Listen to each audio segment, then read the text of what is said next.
Welcome to the latest Around the Ropes episode right here on the new ATN Network. As always, you know my tag team partner. He will be on call this weekend, not only for Victory Pro as they present Kings of New York, but he'll also be on call for Creative Pro as they present Top Guys live from Lynbrook, New York. The one, the only Sexy Ryan himself. What's going on, Ryan? Hey, what's going on, guys? It's another Tuesday night here of the Around the Ropes podcast, and yeah, we got a lot to talk about. Yeah. That's a very nice way to put it. But guys, anybody who got affected by the snowstorm, I hope you're staying warm. And wasn't an idiot, decided to go to work today. Oh, wait, that was us.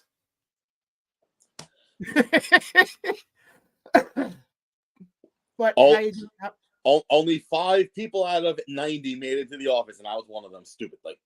Well, where I am, everybody made it. Don't they live like right at the warehouse? Don't they live at the warehouse? Did you just say they live at the warehouse? Yeah, I did. Yes, that's 100% true. I have a bedroom actually. It's right off the right by the cow hooves. You know, my home away from I was home. gonna say that too. Anybody who's watching this who I work with, hi. But how was your weekend?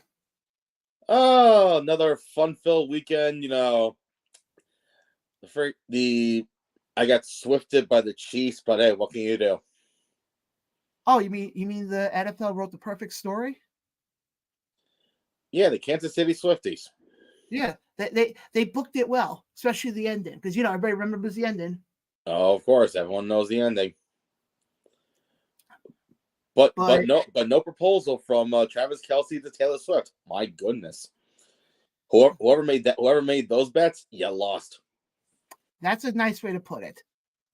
But yeah, let's get right into it because I know we got a lot of stuff to get to on both the Indies and in WWE and AEW. But we're going to start off with the Indies right now because that's what was very hot and heavy. And I actually made a return trip. As you can see, I'm representing the sweatshirt now. Immortal Championship Wrestling. They presented Immortal Kombat 5 this past Saturday up in St. Johnsville, New York. First of all, I'm going to laugh. Ryan, remember last year when we went and we came in the back way? Mm-hmm. Apparently, there's another way you can get into that entrance, which I didn't know about. Really?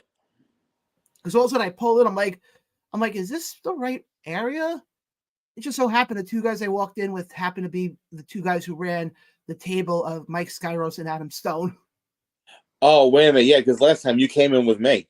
Yeah, but what I'm saying is we came in the other side. We came in the worker entrance. No. Not even saying the worker entrance. As far as when we pulled the car in. Yeah, that's the worker entrance. Yeah, I came in the other side. Oh, you came in the front of the school with the face? Yeah.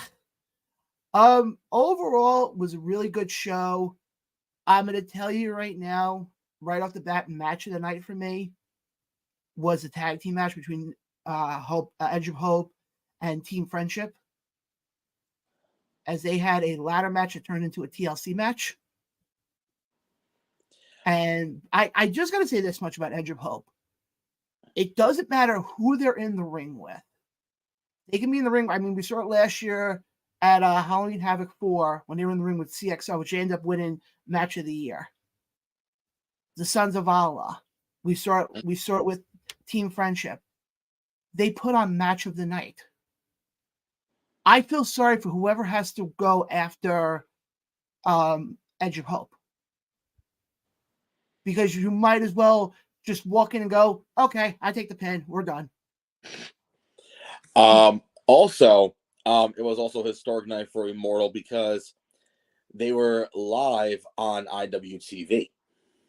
Yes, they were. Which I attempted to watch, but I swear if I kept hearing Cody say on commentary, "Oh, I saved it from the tag titles, saved it from the tag titles, saved it from the tag titles," pretty much the video was on a loop and then the feed just cut out. If I heard that about 10 times, I wanted to throw my remote at the TV.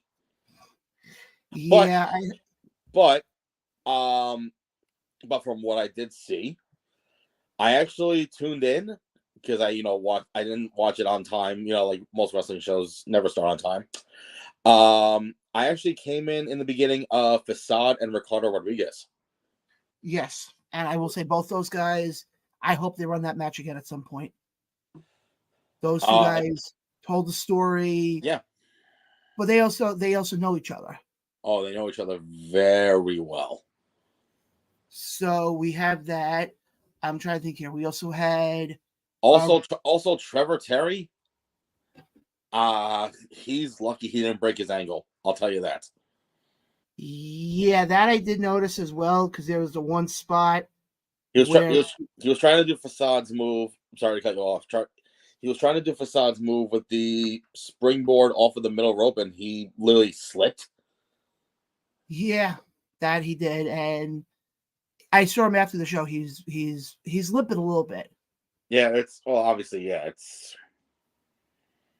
But I will say we do got a comment coming actually from our buddy David across the pond, who just says, "Hey John, Ryan, hope you guys are well. David, hope you're doing well as well." I don't know how many times I can say well on that one, but Well, let's continue. there also was another historical night for another. It was a historical night for another reason, because for the first time in over 3 years, Christina Marie returned to Immortal. And I posted the video online. Actually, the video blew up. Last I checked, I think it hit 1,000 views in a day. And it was a moment nobody thought we'd ever see. And we found out later on, I think actually that Sunday, that at Immortal's next show, March 16th at called Homecoming 2, for the ICW women's title, we will have Danny Moe taking on Christina Marie. The match that I don't think anybody, I don't care how long of a fan you've been of Immortal, I don't think anybody saw that match happening. Let me rephrase it. I don't think anybody figured we'd see Christina Marie back in Immortal. Again, because like I said, it's been 3 years. Yeah, it's been 3 years. She was also I think she was the inaugural champion, if I remember correctly. Yes. She won it back in 2000. She won it back in August 2019. It was a fatal 4-way elimination, I think it was. It was her, Veda Scott, and I forgot who the other two were. It was definitely, like I said, it was definitely a good match. Let me back up for a second. The one thing I will say about the Fury Danny Moe match, and Ryan, you know, the one thing with us is we don't sugarcoat anything. Mm-hmm. I understand what they're trying to do, because obviously we know there's not a huge presence of women's wrestling, especially up in upstate New York. And I know Adriana Fury was already in this position last year when she took on Kayla Sparks at the first Cobble Skill show in July. But I noticed with this one, I noticed Danny was carrying most of the match. Like, you can almost see that Adriana wasn't there yet.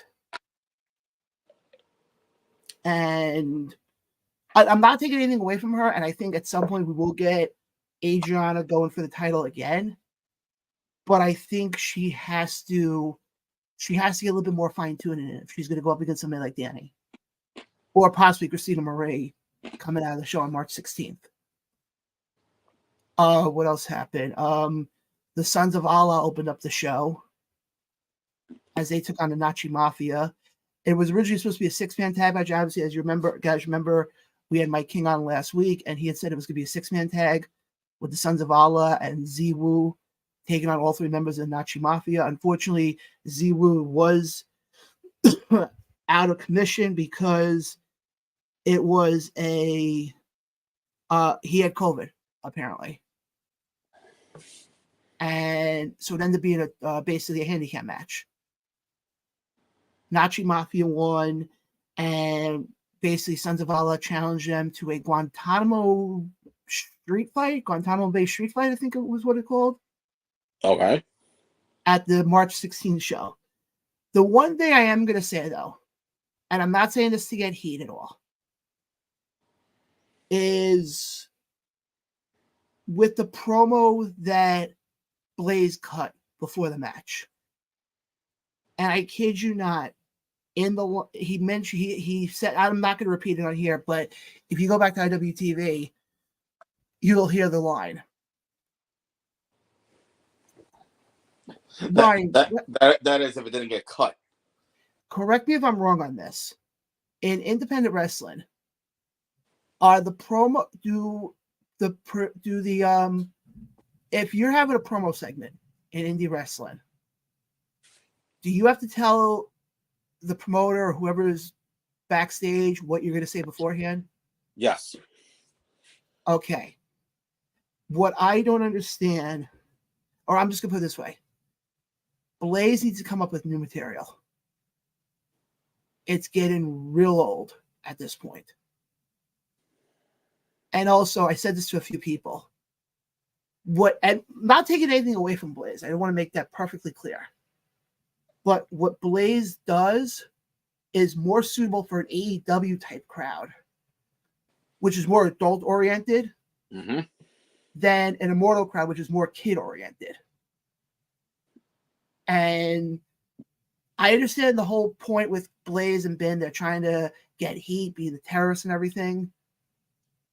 But you also have to realize what your crowd is. I know what. Sorry.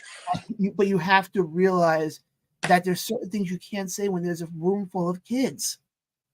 And also, you mentioned this to me offline over the weekend. You're live on IWTV. It's not recorded anymore. Or it's not like with other companies, and right, some of the companies that I'm talking about that record it and put it up on YouTube in a couple of weeks. Yep.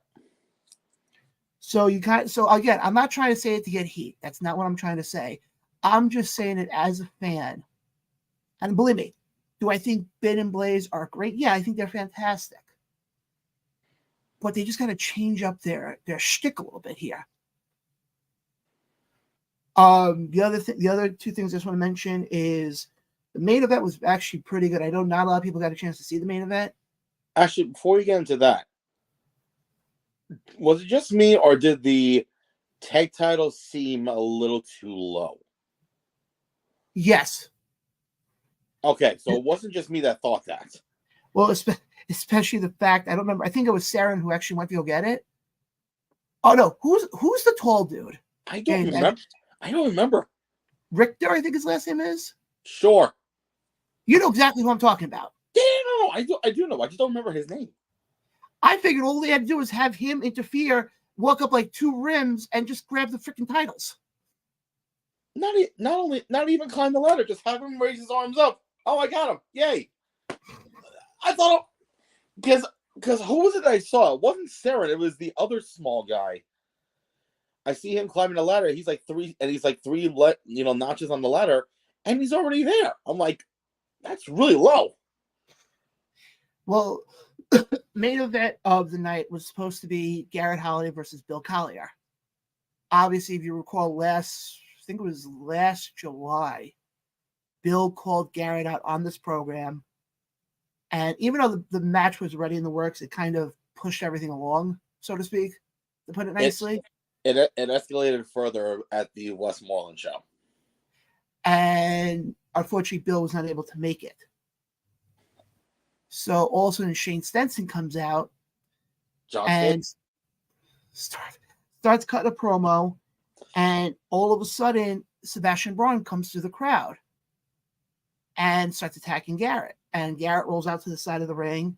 Mike King comes walking out and goes, we're not going to do this. We're not going to have a 2-on-1 handicap match. I think Garrett has a friend in the back. This is where TNA legend, TNA icon, James Storm shows up. TNA original. Yeah, TNA. That's a nice way to put it. That's the only way to put it. It's not. That's not the nice way. It is the way to put it because he's been there. He was there since day one. And we end up getting James Storm and Garrett Holiday versus a team of Shane Stenson and Sebastian Braun. 8:09 p.m. Did I ask you? Hell, everybody wants to know it's 8:09 p.m. I don't care. But then in the middle be 8:10, so 8:09 wouldn't matter. But Garrett and Storm won. Storm gets on the mic, cuts a whole promo, And of course, he had to hit his line at the end of the promo. Go Sorry ahead. about your damn luck. I'm just going to say this much. I posted both those videos up on TikTok. The James Storm video that I posted, Mm-hmm. over 11,000 views, which was incredible. They also announced that, and then obviously, like I said, that was really the extent of the show. Again, March 16th, Waynesburg, New York. Was already announced that the seminar beforehand will be run by Tyler Breeze. Not Tyler Breeze. Breeze. Oh, Breeze. I'm sorry. I'm used to calling him Tyler Breeze. They let me ask your opinion about the St. Johnsville show. Mm-hmm.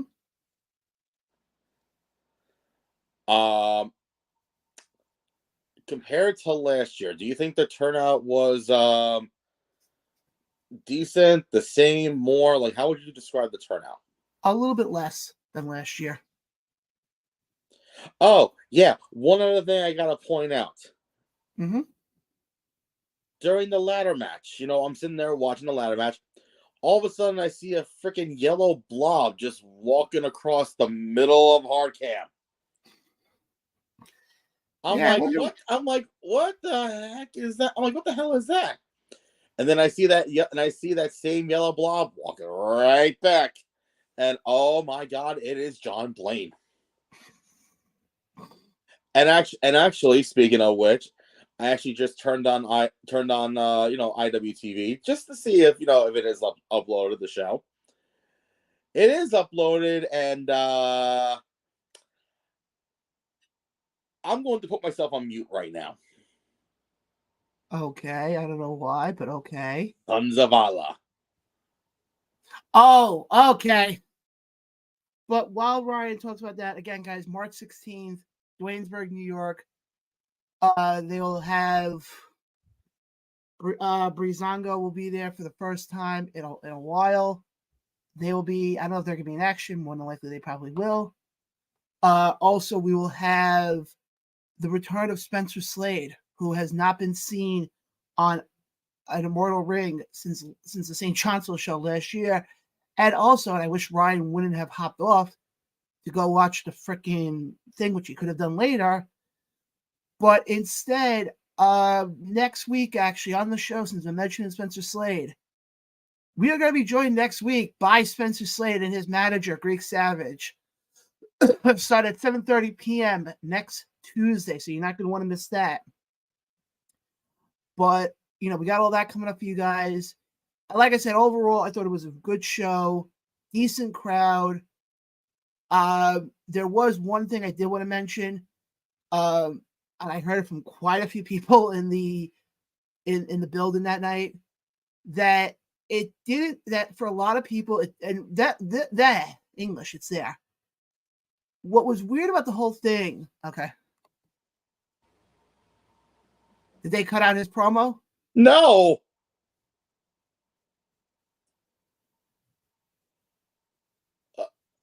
What the hell did I just hear? Oh, yeah. You heard it. I don't know what was worse, Ben or Blaze. Yep. Okay. Did you missed my announcement for next week? Oh, no, I heard. You're bringing out Spencer Slade and Greek Savage. Well, thanks for telling me ahead of time. I just heard out about 20 minutes ago. I'm busting your chops, but so and, for that one, should I wear a name tag that actually spells my name out correctly? Well, here's the only thing. I'll explain to you off air, but there are some requirements that we have to do for that interview. Oh, God. So, in other words, one of the requirements is not have me on the screen. Yeah, I get that. No, it has nothing to do with that. I'll tell you about it off air. Okay. But we do got some more comments coming in. What? Just play it. Archie chimes in here and goes, John, I'm challenging Ryan to a match at WrestleBash 3. Winner gets me. You can have him, Archie. You can have all of him. That sounds so dirty. Not as dirty as Blaze Haram's line in that promo. Okay. What did you think of that line now that you finally heard it? What the hell was he thinking? Okay. It wasn't just me then. Him and then, I mean, at least, Bins was a little bit somewhat cleaner, but also, But now do you understand why? poor choice of words to say at a school. Thank you. And remember, I kept telling you on the car ride home that night, I said, it was a room full of kids. Yes. When I heard that, I was sitting there and I'm going like this. I'm going, did he really just say that? Well, considering from what I saw in the thing, yeah, you were standing next to the boss man. Oh yeah, I was sitting in the highfalutin area. Emphasis on the word high. I did have a little bit of a buzz that night. You got secondhand contact. Nah, me getting. But anyway, folks, if you want to see, some of the action that John was explaining, as well as the rest of the card, definitely check out Immortal Championship Wrestling on IWTV, and you can actually go back and watch past events that are on there as well, including the last Westmoreland show, which is on there, which I can say finally I'm hearing myself finally at Immortal. And then March 16th they're at Dwaynesburg with Homecoming 2, where a bunch of people will be so excited to be in the crowd and sit in the front row, whether you're male or female. And because coming in is the team of Dirty Dango and Breeze, and let's just say some people want them to handcuff them. Well, one more thing I just want to mention from the Immortal show is a lot of the regulars, so to speak, who were normally at Immortal shows weren't there this past weekend. You talking about wrestler-wise or fan-wise? Fan-wise. Well, yeah, you know why? Why? Because I wasn't there. Just kidding. I'm kidding. That I can tell you one of them, because like I said, this was brought up to me several times. I know. Well, I was going to say it. One of them actually was brought up by Mariah, former guest on the show. Mm-hmm.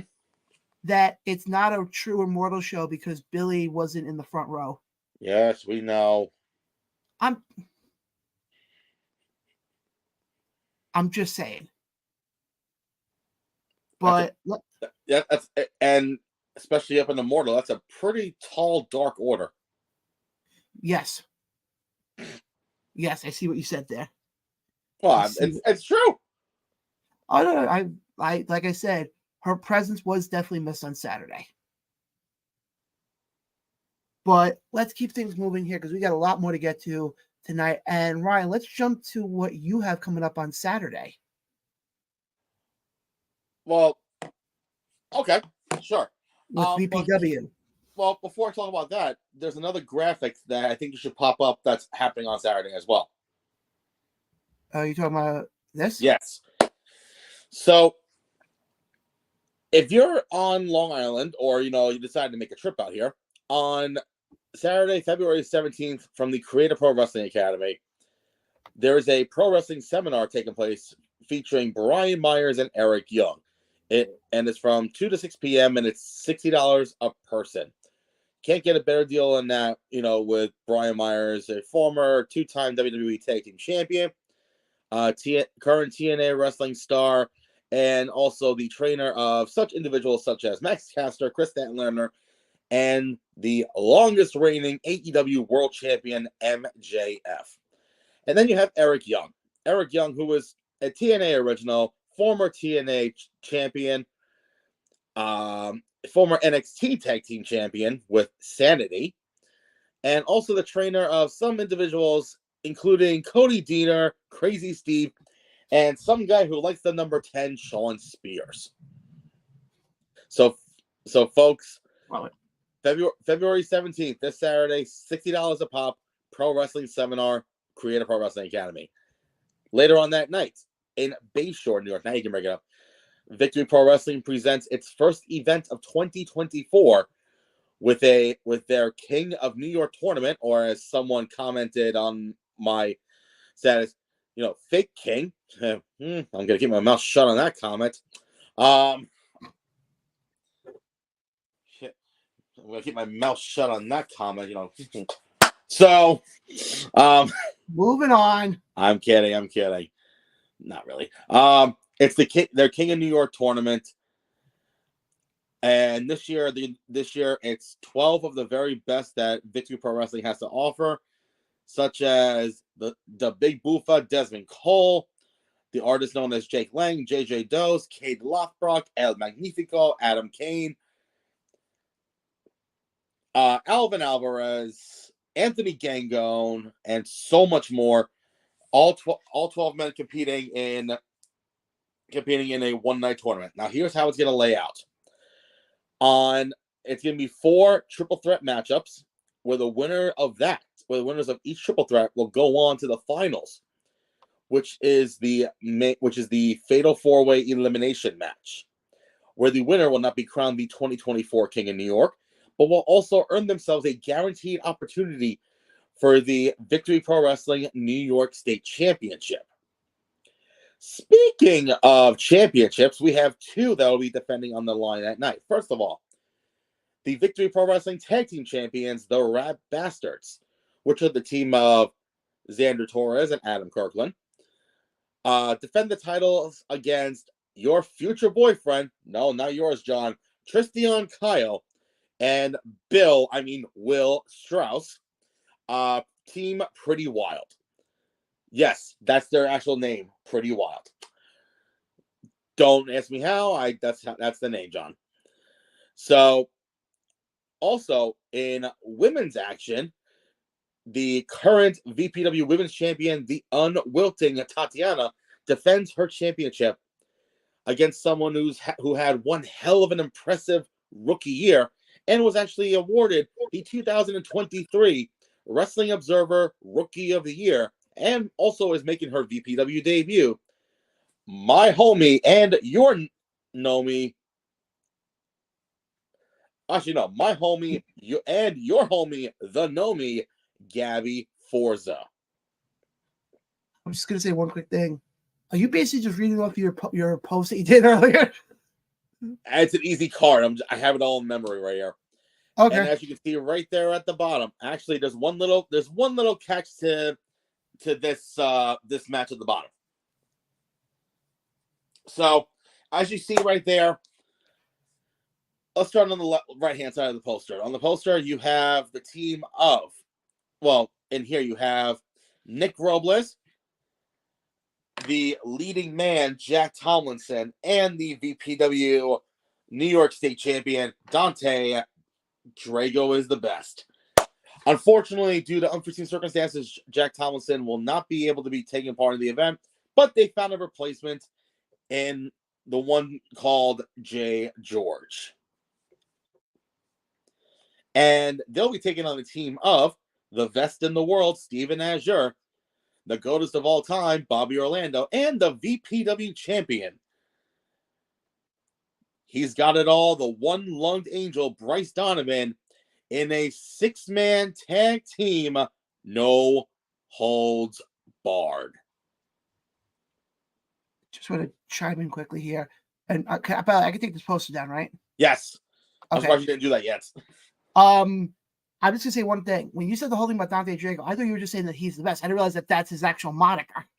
It's his new moniker now. Okay. Before we get to the Dynasty show, because I know we have Dynasty to talk about, we have Creative Pro to talk about. Wait, hold on, I'm not done. Oh, go ahead. Sorry, I didn't know if you were done yet. Sorry. No, I wasn't done, man. Sorry, go ahead. Listen, I know Dynasty takes precedence over everything else that I do, okay? Can I continue, sir? Go ahead. Thank you. My God. So, but as you heard, folks, trust me, you definitely want to check out the King of New York. I know they have another event coming up in March, and April is a huge one for them because that is their anniversary event. And oh boy, you're going to have to find out what they have in store. Because I know, and you're going to want to head down the Bayshore. Now I am done. Okay, before we get to what I was going to say, we do got some comments coming in here. I'm not going to read the one about the off-topic one because I'm going to wait for that till we get to the off-topic part. Okay. Billy chimes in here and go, because I know it's Billy just because I have the Facebook group open, so I have the I can look to see who commented on it. She goes, "Thanks for the kind words. I miss being there, but I watched online well until the stream decided to be a jerk and freeze." See, it wasn't just me. Greek Savage chimes in here and goes, "Hello, gentlemen. Hope you are all ready for the arrival." What, is Veer coming? No, you know what the arrival is? They'll actually pronounce your last name correctly. Says I need a name tag. But let's keep things moving here because, like I said, folks, we got a lot to get to. And I want to get to where I'm going to be this Saturday. And just like we have for VPW, I have the poster as well. Not that poster. Give me a second. Here we go. This coming Saturday I will be back at It Was All a Dream, happened at Empire Live up in Albany, New York. The reason why I'm saying it's going to be a fun night, there's going to be a lot of action happening. Fox Vineyard will be in action. First time anybody will see him since he turned heel at Marlboro 2. But there's also going to be something else happening, and that's prior to the show. Actually, that's about 2.5 hours before the show. As we're going to be doing the kickoff show. We as in you. Huh? As in you. Yes. And so that will be happening this coming Saturday live at 4:15 p.m. Eastern. You can find it right here on this network. I will be talking with several of the talents ahead of their return to It Was All a Dream. And again, it's going to be a fun show. The one thing I like with Dynasty is they don't announce the matches beforehand, so you don't know what the hell to expect. I know in action you're going to have Jay Lethal's going to be making his Dynasty in-ring debut. Wrecking Ball Ligursky's going to be making his in-ring debut for Dynasty, and several others. The only match I'm just curious to see how it plays out now is they were supposed to have a tag team match in the Diamond division. But unfortunately, from what I gathered today, Taylor One-Shot had to go for emergency surgery. Yeah, I saw that. Well wishes and a speedy recovery for you, Taylor. I'm totally in agreement on that. And I'm not sure how they're going to play out with that match now. I don't know if that's going to just become a singles match. But again, guys, there's only one way you can find out, and that's be up there live. Again, that happens this Saturday. I think bell time. If anybody from Dynasty is watching, just let me know what time bell time is. Because I know doors open at... Isn't it 6:45? I think it's 6:45. Yeah, they do that. They do that weird time start up there with them. But then it means they're done early. So you think? Okay, but how many times have we gone to shows in Jersey and they say, "Oh, we start time at 6:45." Also, they don't start till 7:30. Because it's Jersey. Exactly. But again, guys, that happens this coming Saturday. We will have this week at some point a YouTube exclusive with one half of the commentary team, Kristen DeVille. So look out for that as we'll go more. We'll go more into the Dynasty show as well because there's, like I said, not only am I doing the kickoff show, but there's a lot of stuff happening on this day, and it's going to be an explosive day. It's going to be a fun day to be up there. Oh. Now let's get to Creative Pro. Yes. This Sunday in beautiful Lynbrook, New York. Boom, as you see right there. Creative Pro Wrestling returns with top guys. Now, on this night, as you can see right there, we have... I'm trying to remember. This one, I don't remember the matches off the top of my head. I know, shocking. But I will say, on this night, it is the continuation of the Creative Pro Wrestling Women's Championship Tournament. As in one matchup, you have the Latina Spice, Nat Castle, taking on LMK, Little Mean Kathleen. And in the other semifinal matchup, you have your homie, the Nomi, Gabby Forza, going one-on-one against the notorious Mimi. I'll say this right now. This women's tournament was actually, obviously the first round matchups were pretty solid. You had Nat Castle taking on Zuleika. You had the general manager of Creator Pro, Ariella Nix, taking on Gabby Forza, which, by the way, she lost not once, not twice, but 3 times. There's a story by that. If you want to see the story, go check out Creator Pro on IWTV.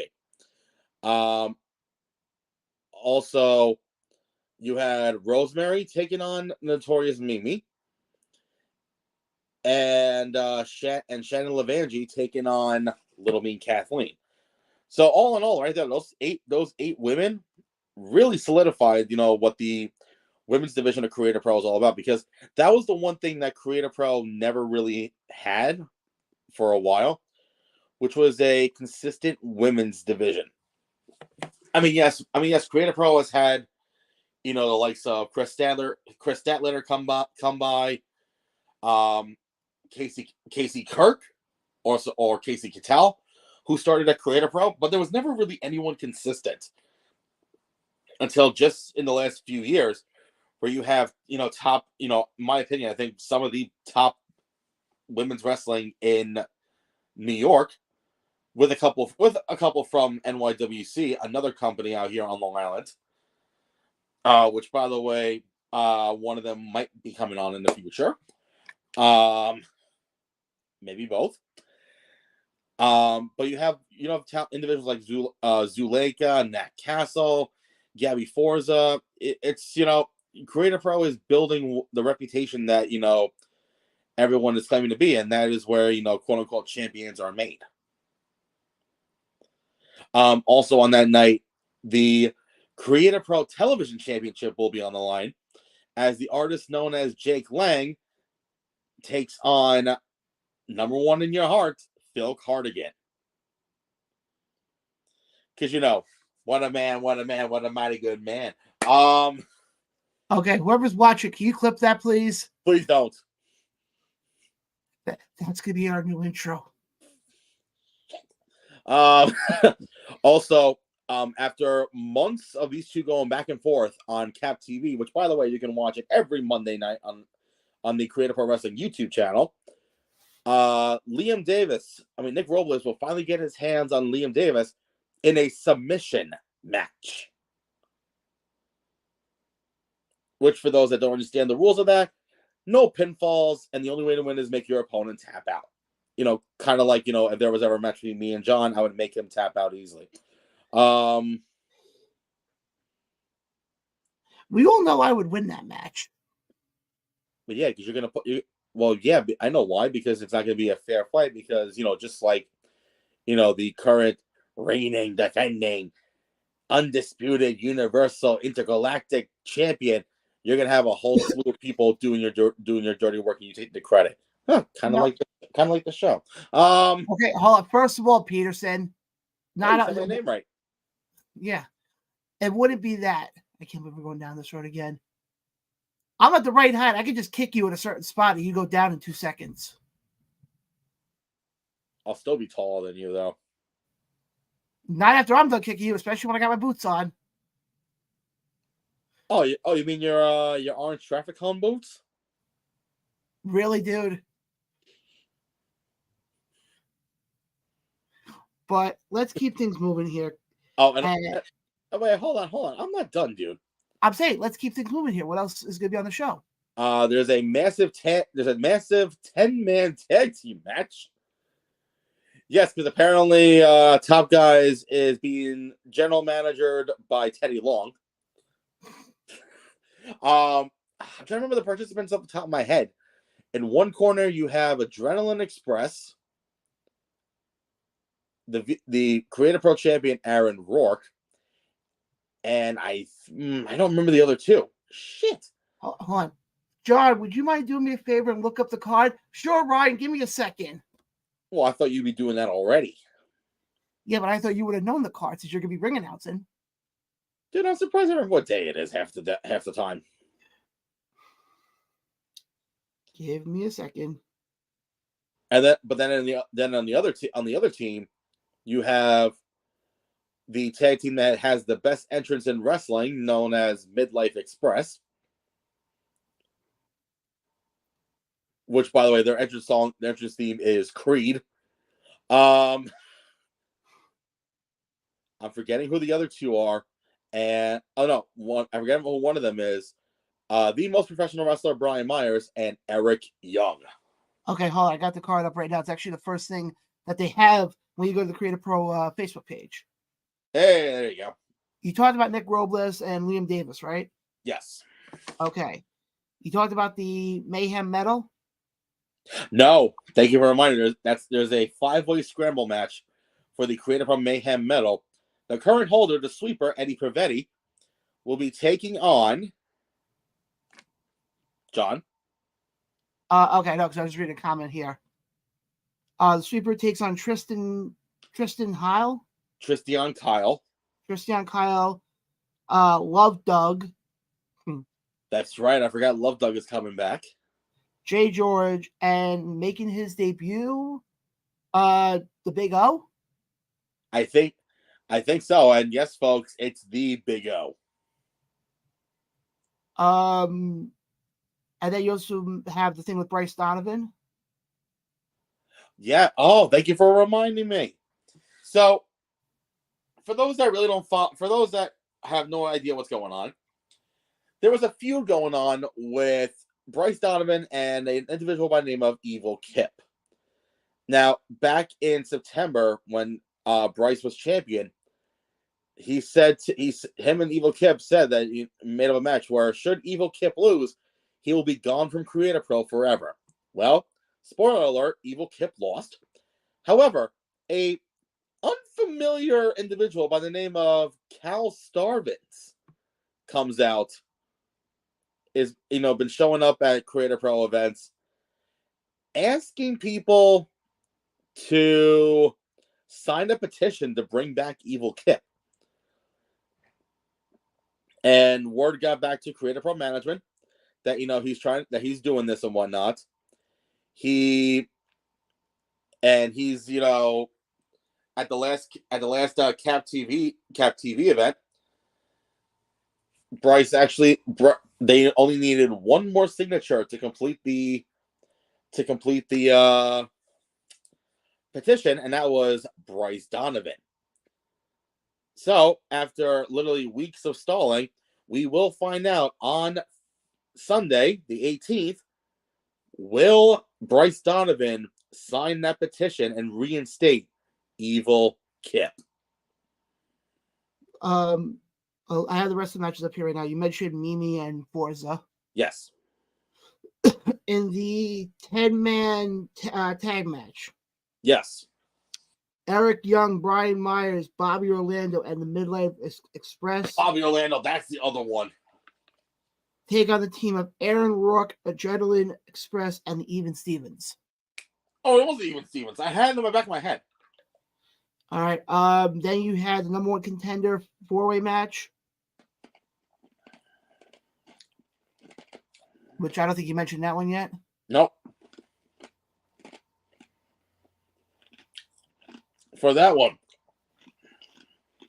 winner becomes number one contender for the Creative Pro title. It's Vargas,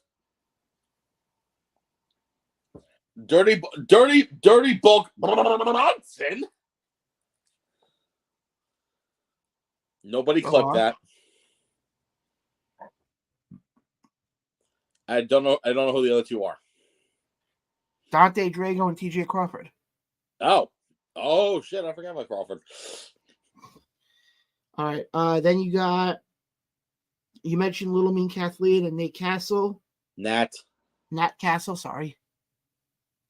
See, John, this is why I'm the announcer, John. I get the names right. Jake Lang and Philip Cardigan. Yes, for the Cap TV title. And then the kickoff show. Oh yeah, there'll be a 6-man, not kickoff, a shickoff. Okay, I'm going off the graphic and it says kickoff. Oh, they changed it to kickoff. Oh wow, okay. They changed it on me, you bastards. In one corner you have TK Wild, my boy El Magnifico, And help me out here, John. Cliff Marshall. All you had to say was the name. And who's on the other team? Will Strauss. Oh, Bill. Okay, it says Will on here. It's Bill. And the team of QGTM. Oh, yeah, which is Jay Macias and Pat Fitzpatrick. So, yeah, that's the card for the Creative Pro show this coming Sunday. And Creative Pro always delivers. John wouldn't know because he likes to spend, 3-4 hours traveling to the middle of nowhere and bumblefuck to another wrestling show. Even though first of all, hold on. I'm going to stop you right there. I have been to a Creative Pro show. You're right. I apologize because I remember seeing you mark out the Alex Riley. He was like, yes. Okay, actually, hold on. Strike that. I was at 2 Creative Pro shows then. Yeah, but you were marking out the MJF. Which, by the way, I'm in the video for when they showed MJF. You could see me in there. Yeah, because you were following the cameras going, oh, let me get my camera. Hi, Maron. Who's picking on me now? Because knowing damn well I'm going to rip him a new asshole.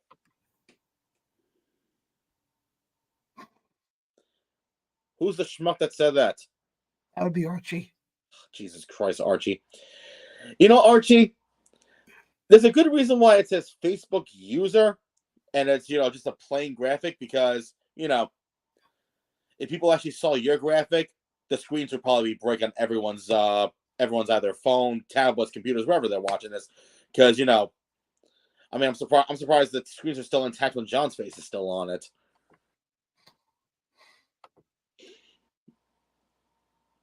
And who is that? That was Archie again. Boo, Ryan, boo. Yeah, sure, Archie, sure. Oh, did I just notice this comment? Actually, I didn't even realize this comment was sitting here. By the way, Archie, I hope you know I kid, man. I love you, dude. I saw that one. Oh, that wasn't the one I was. That was one I was.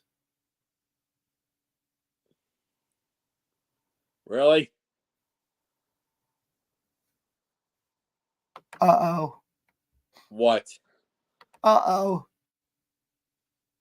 That's Archie, isn't it? That's Archie. Oh, yeah. Isn't he the Halloween guy that, disappeared and never came back? Ay, ay, ay. Once Really, again. John, you're going to add him? We're going to have some fun. Why not? It's fun for you because, people are picking on me. Because, I'm just the co-host. Well, I also know when to shut up. No, you don't. Yes, I do. Hold on. What the hell is that supposed to mean? I know. I've learned when we're on here. Hey, Junior. When we're on here, I've learned to think before I speak about certain things. At least I'm not telling everyone your one lonely story. Really, dude? Oh yeah, I'm going all in. I would say the roast of me was a couple months ago, and your roast is coming up soon. No, I'm still waiting on that. I'm just waiting for the right people. Before this turns into you and I bickering like a married couple. I'll find. You know what? I will find my couples therapist that supposedly I have. Why don't we, before we get into what's going on in WWE and AEW, why don't we talk about what we have coming up in April? Well, first things first. On April 4th, sorry, I'm watching more Immortal. Oh, yes, there you go, right there. April 4th, 2024, yours truly will be on the mic for the inaugural Rex Fest in the city of brotherly love, Philadelphia, Pennsylvania. Now, on that night, if you don't mind take off that beautiful face. Thank you very much. We can actually confirm a few of the promotions that will be taking part of that. And one of them was a massive surprise. First off, kicking off at 2 o'clock, we have Crown of Maine Wrestling. Also, at 6 o'clock, it's the return of Fighting Spirit Wrestling after a 10-year hiatus. Oh, no, 8-year hiatus. But then, during that time frame, between the hours of 3 and 7, 3 and 5, or 3 and 6, some little-known company called Dragon Gate will be participating. Which, folks, if you don't know, Dragon Gate is one of the top promotions in Japan, behind All Japan, New Japan, and Pro Wrestling Noah. As they'll be joining us for Rex Fest. And after Fighting Spirit Wrestling is done, we're gonna have the official post-show media scrum. Hopefully not sponsored by Muffins. As this measly little podcast called the Around Worlds Podcast will be hosting said media scrum. Can I say it now? I just want to make sure. Yeah, go right ahead. Well, now at one point we thought that was going to be it for us for that weekend. Oh no! Because 24 hours ago, an opportunity was presented to, well, mainly him, because I just get known about it 8 hours later. But the following day, which is April 5th of WrestleMania weekend, do not put it up yet, myself and John Blaine are going to be doing something that we honestly never thought we would be able to do, especially on the biggest weekend in wrestling. And that, ladies and gentlemen, is this. As you can see it right there, Battleground Championship Wrestling. It's a block party meet and greet, which this podcast, which as you can see there, it's hosted by John Blaine and yours truly, will be live at from 4 to 7 p.m. at the infamous 2300 Arena with special guest, Battleground Championship Wrestling owner, Mr. Timothy Embler. But that's not the only thing that we're doing that day. Oh, no. Because not only are we going to be at said block party, but we will be at not one, but both Battleground Championship Wrestling events taking place at the arena on that same day. The first one at 1 o'clock and the second one at 8 p.m., which that one is their tribute to the arena. How about that for a hype up, huh?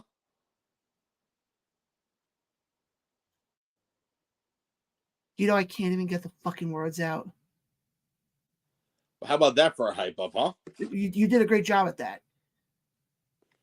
But when I was at work today, I was thinking about this for quite a while. And actually, I'm going to hold off on that for a second because we have a special guest joining us right now. Oh, God. Ryan, your best friend. Kill me. And one of the guys from the Asylum Wrestling Group, the one, the only Archie. Archie's going on. Oh, I heard you guys needed a couples therapist.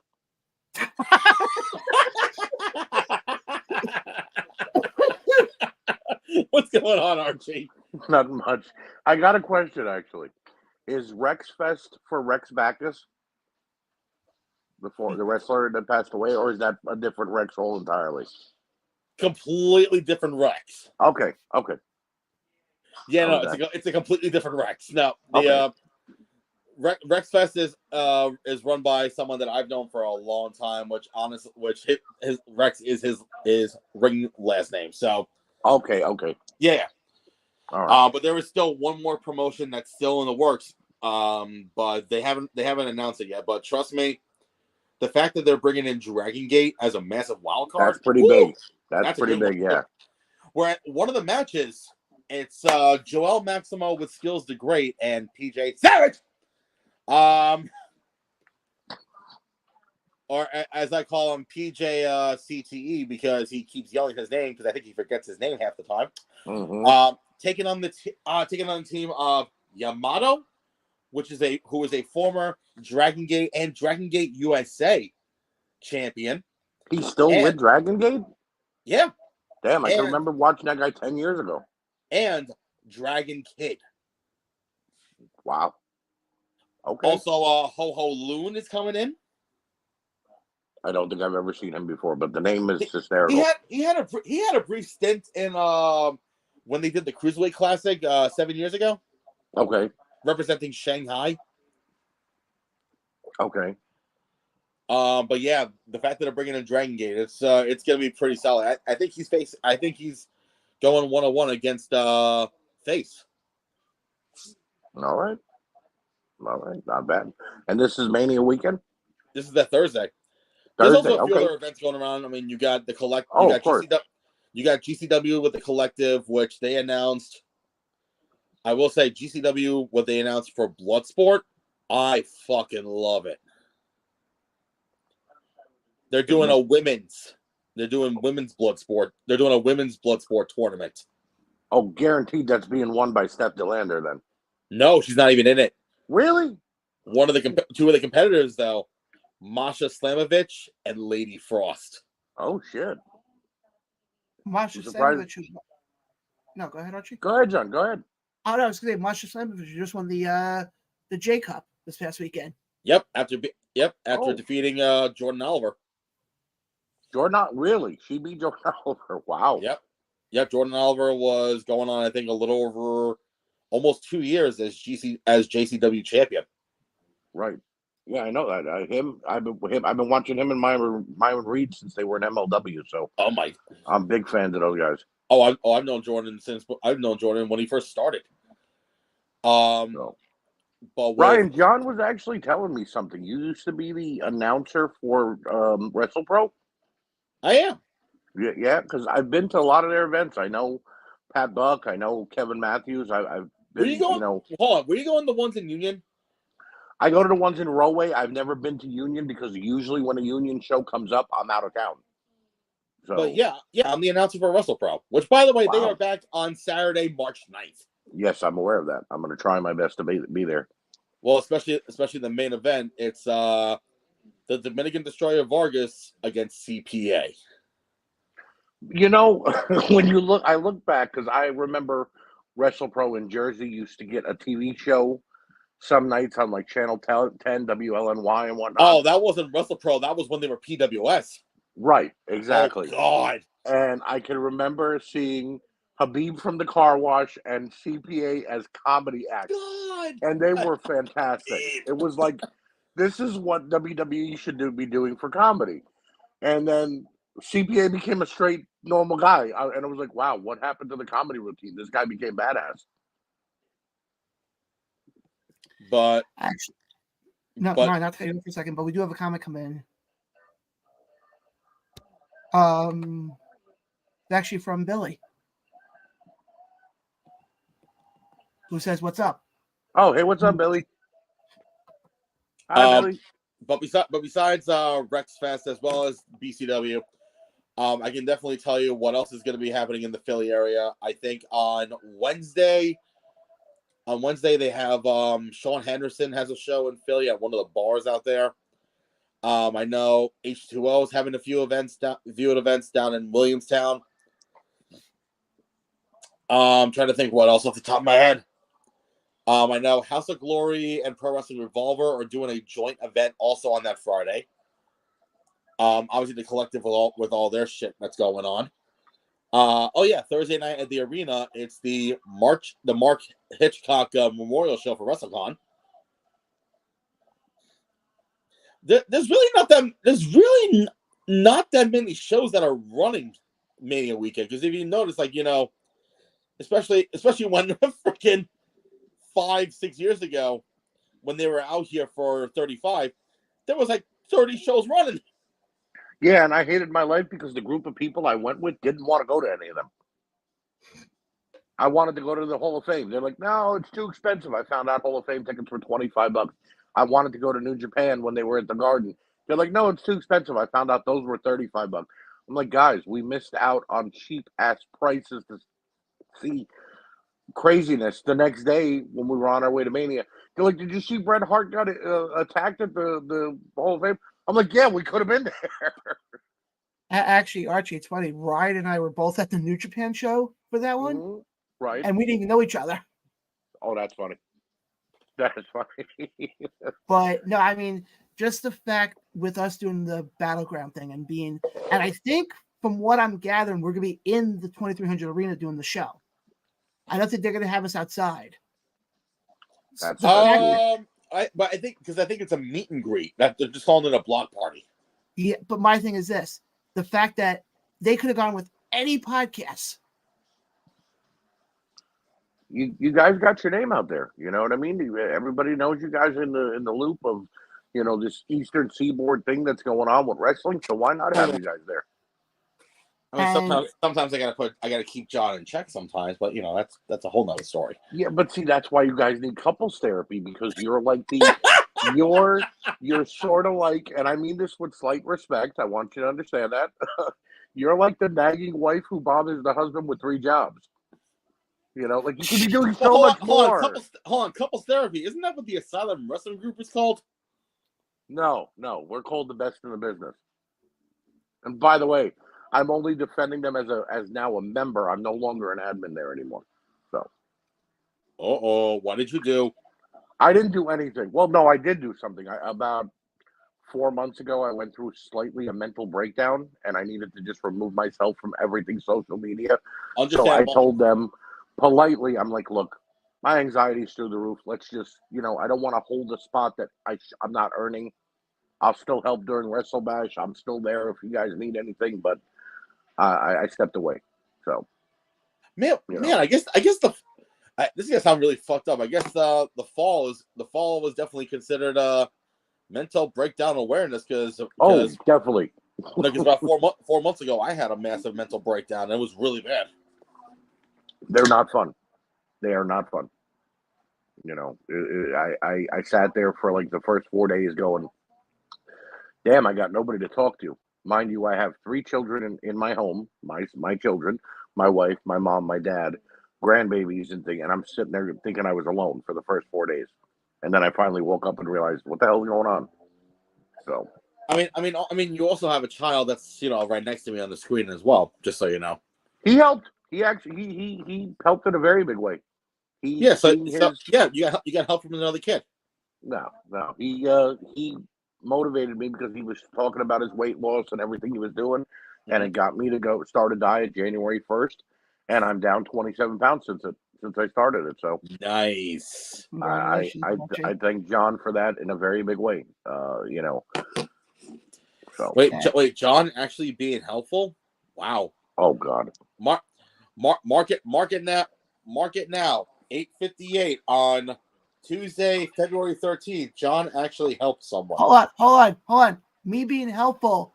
If it wasn't for me, you would have remembered half the guys on the Creator Pro show on February 18th.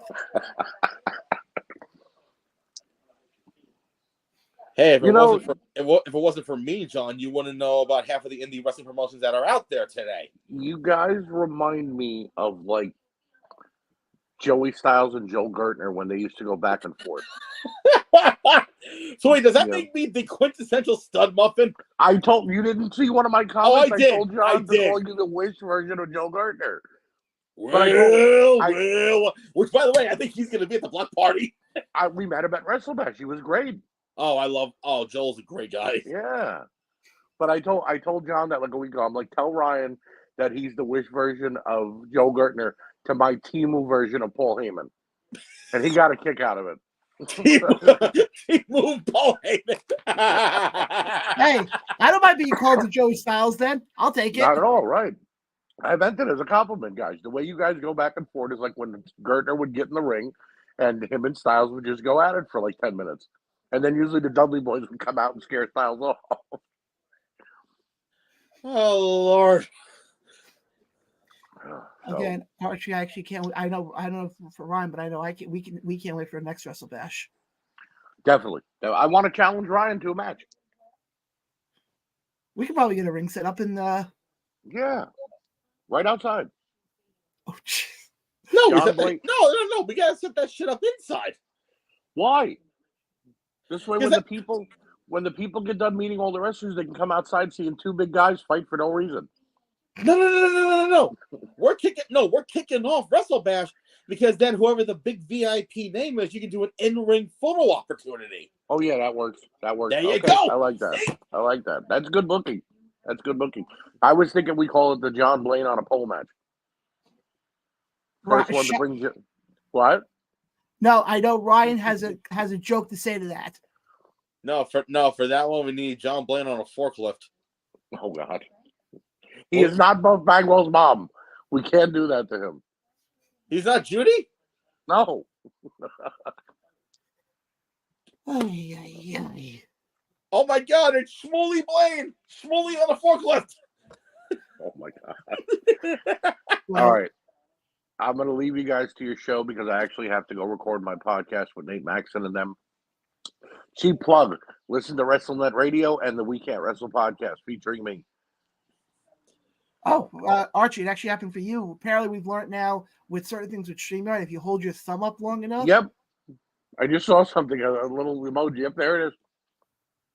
I gave myself a thumbs up on Facebook. And I'll give myself fireworks. You guys are doing a great job. Keep it up. Keep getting the promotions. I love listening to you guys. All the guys in the Asylum Wrestling League enjoy listening to you guys. So keep it up. Thank you, Archie. I appreciate that a lot. So wait, all I did was learn about a thumbs up, and meanwhile, Ryan gets fancy lights. I see how it is. All right, I see. I learned all that by accident too.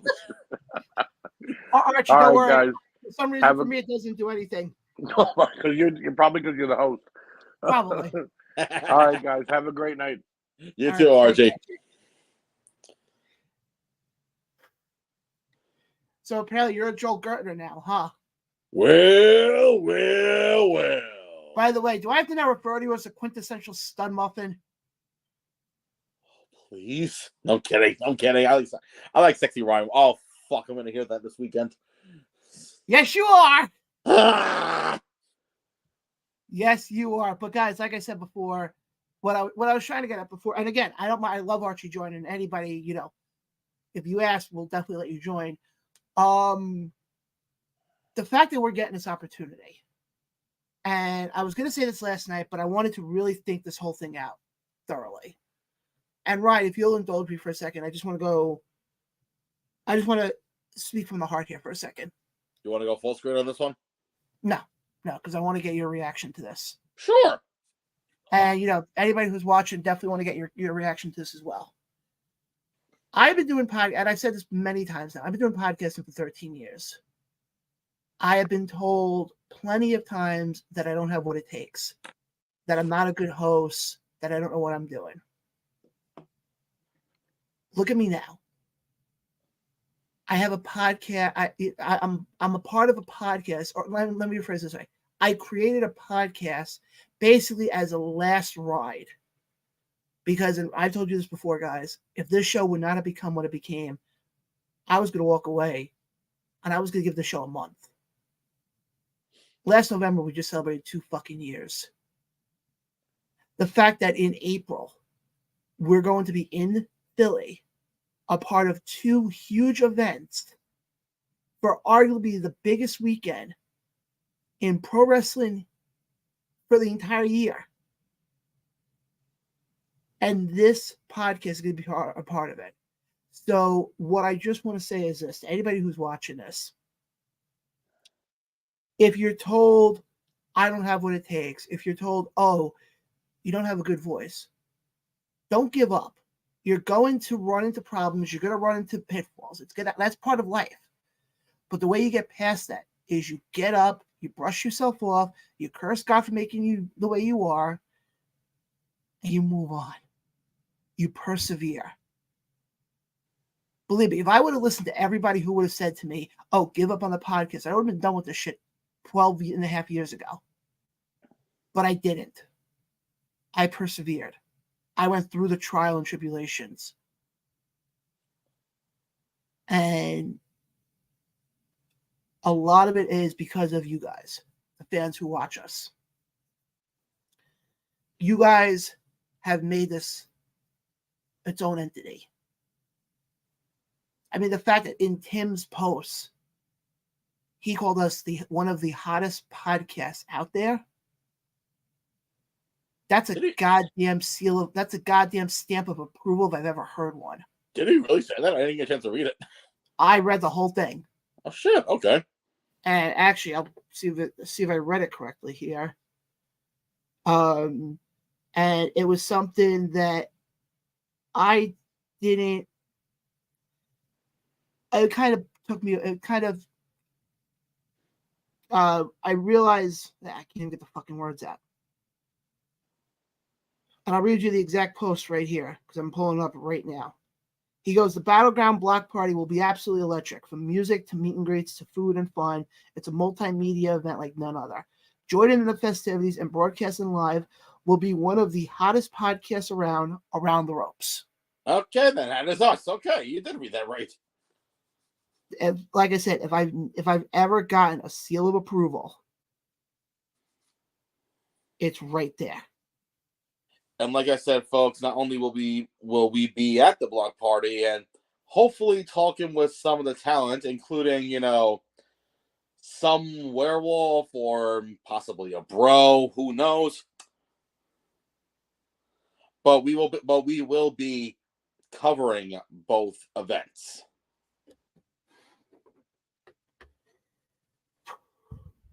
And actually, I'll wait till I do final thoughts for that part.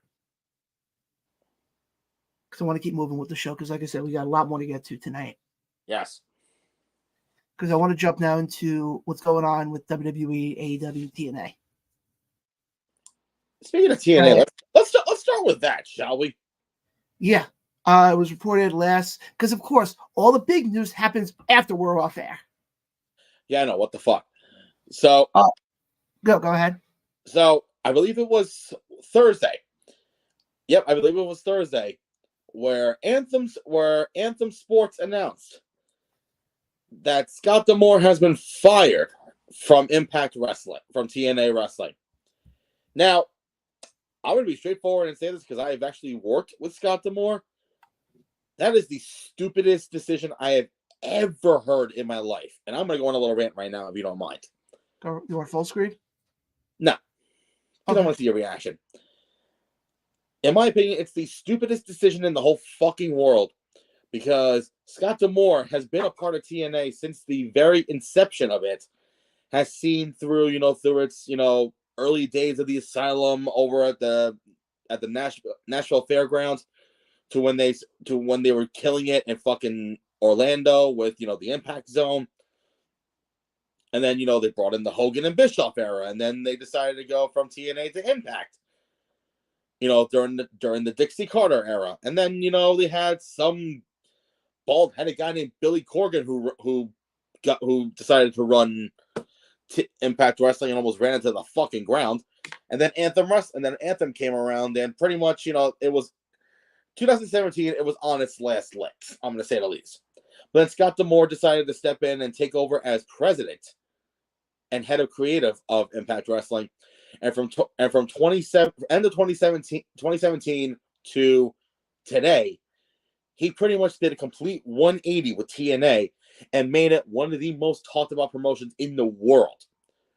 Especially with some of the talent that they had go through there, and especially with some of the matches that they've had. I'm going to say a few rivalry stories, a few rivalries that may cause some controversy, but it was a historic thing because it was never seen on mainstream television. You had the whole feud with Sami Callihan and Tessa Blanchard. Or in retrospect, a man versus a woman. You've seen it happen on the indies, but you've never seen it on mainstream wrestling program like that. Because apparently they thought of it as a no-no. And then, the pandemic era when there was no fans, Yeah, they kind of ran through a rough patch, but they still continued and plowed through as much as they can on there. And then when they came back with fans in 2021, that's when the fans were getting into it more. They were hungry. They were putting banger after banger after banger. In my opinion, one of the rising stars of Impact in the last few years is Josh Alexander, because he held that company literally on his bare back, carrying it through. There's a few names on there, but Josh Alexander is one of the workhorses, along with Moose, Brian Myers, Alex Shelley, Chris Sabin, the whole slew. And then especially as of late, when they did Hard to Kill in Vegas, when they finally transitioned from Impact to TNA, and you had the debuts of Ash by Elegance, formerly known as Dana Brooke. You had Nick Nemeth, aka Dolph Ziggler, show up. You also have the partnership with AAA. That's where you can bring in El Hijo del Vikingo. And then, just recently, we had at Bound for Glory back in October, you had a dream matchup that never would have been seen anywhere, but it was shown in Impact. Speedball Mike Bailey going 1-on-1 against Will Ospreay in a fucking 5+ star classic. And then a week later, Will Ospreay and Josh Alexander won. And then the first episode of the new TNA Wrestling, you had Will Ospreay and Josh Alexander 2, and that got 5 stars. By the way, actually, that got 5.5 stars. All that was done by Scott D'Amore and his team, to then have Anthem turn around and say, "Okay, you're fired." What the absolute fuck are you thinking? You have something here. You finally have something that's relevant again, and then you're getting rid of the guy that helped you bring that shit out of the ashes? Because you decided to bring in a broadcasting stooging yes man? Get the fuck out of here, Anthem.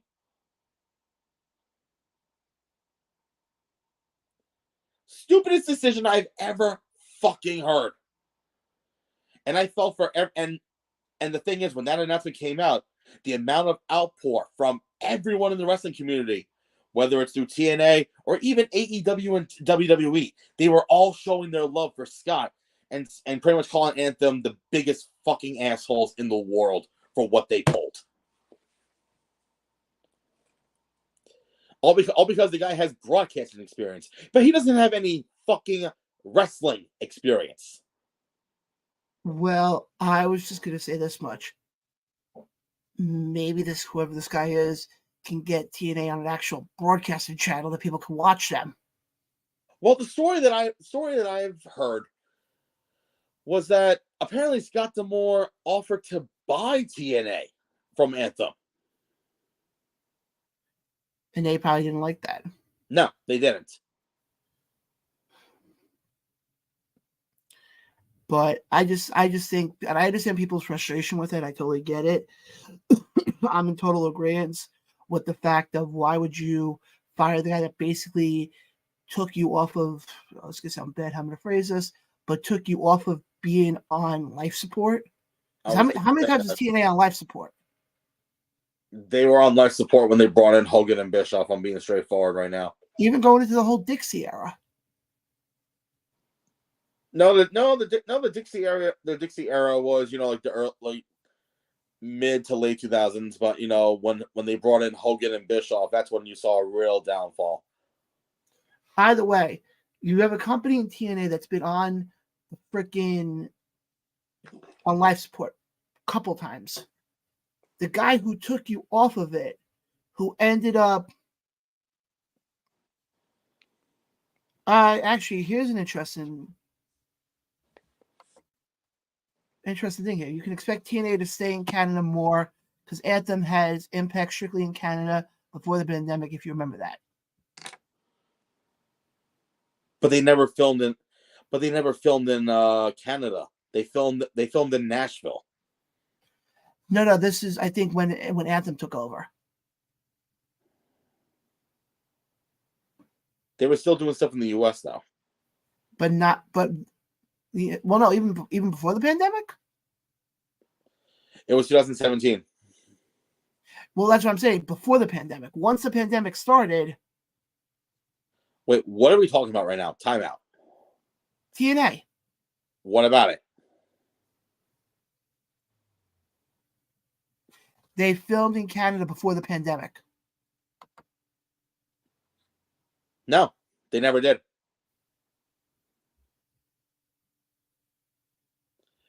Okay, they did. They did once. They did a few shows in Ottawa.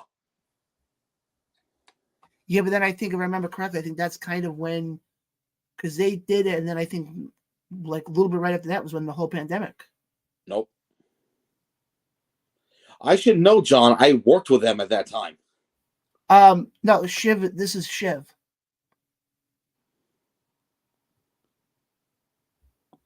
Are you talking about the Windsor, Ontario shows? They apparently filmed in Toronto. Not exclusively, but they did. But they did run. You know, a few events there. I think it was like one of the nightclubs up there. But again, my whole thing is, I don't want to jump the gun on this way too quick. I want to play it, because the one thing I've noticed with wrestling fans, and I noticed this coming out of the whole Cody thing, which I definitely want to get into the press conference with you in a second. Mm-hmm. Wrestling fans like to jump the gun really fucking quick. I mean, for this one, I definitely jumped the gun because, like I said, I've had experience working with TNA and working with Scott D'Amore.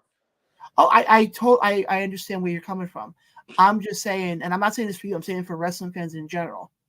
Before we start going with the pitchforks to Anthem offices, let's see where this goes. And I'm not taking anything away from Scott here. Scott is the reason why TNA, I feel, became, and I actually said this Saturday night. I took James Storm back to his hotel after the Immortal show, and I said it to him. TNA Wrestling, or Impact, however you want to call it, is the most underrated company that nobody gets a chance to see. To me, you can have fantastic matches, and I'm not taking away that from TNA. TNA has had some incredible matches, ones that you said, you mentioned some of them before. But if nobody can see them, or very few select people can see them, how is anybody going to know about it? So maybe this guy, whoever they did bring in, will be able to somehow get them onto an actual network that people can see them on. I've said this for the longest time. Put them on Paramount. I'm surprised they haven't yet. Then again, maybe not, because Paramount actually laid off a bunch of people today. I'm just saying. Well, not only that, I'm just saying because we have NWA's on CW right now. Okay, to be fair, they're on the CW app. But what I'm saying is they're on the streaming side of things. Yeah. Raw, we know in 2025 will be on Netflix. So why not? And the Paramount app, also, you have to realize, more people will have access to that. So I guess in 2025, instead of saying, hey, you want to watch Monday Night Raw, I guess the term now will be, you want to suplex and chill? I wouldn't use suplex, especially with the guy who used suplex a lot and what happened to him.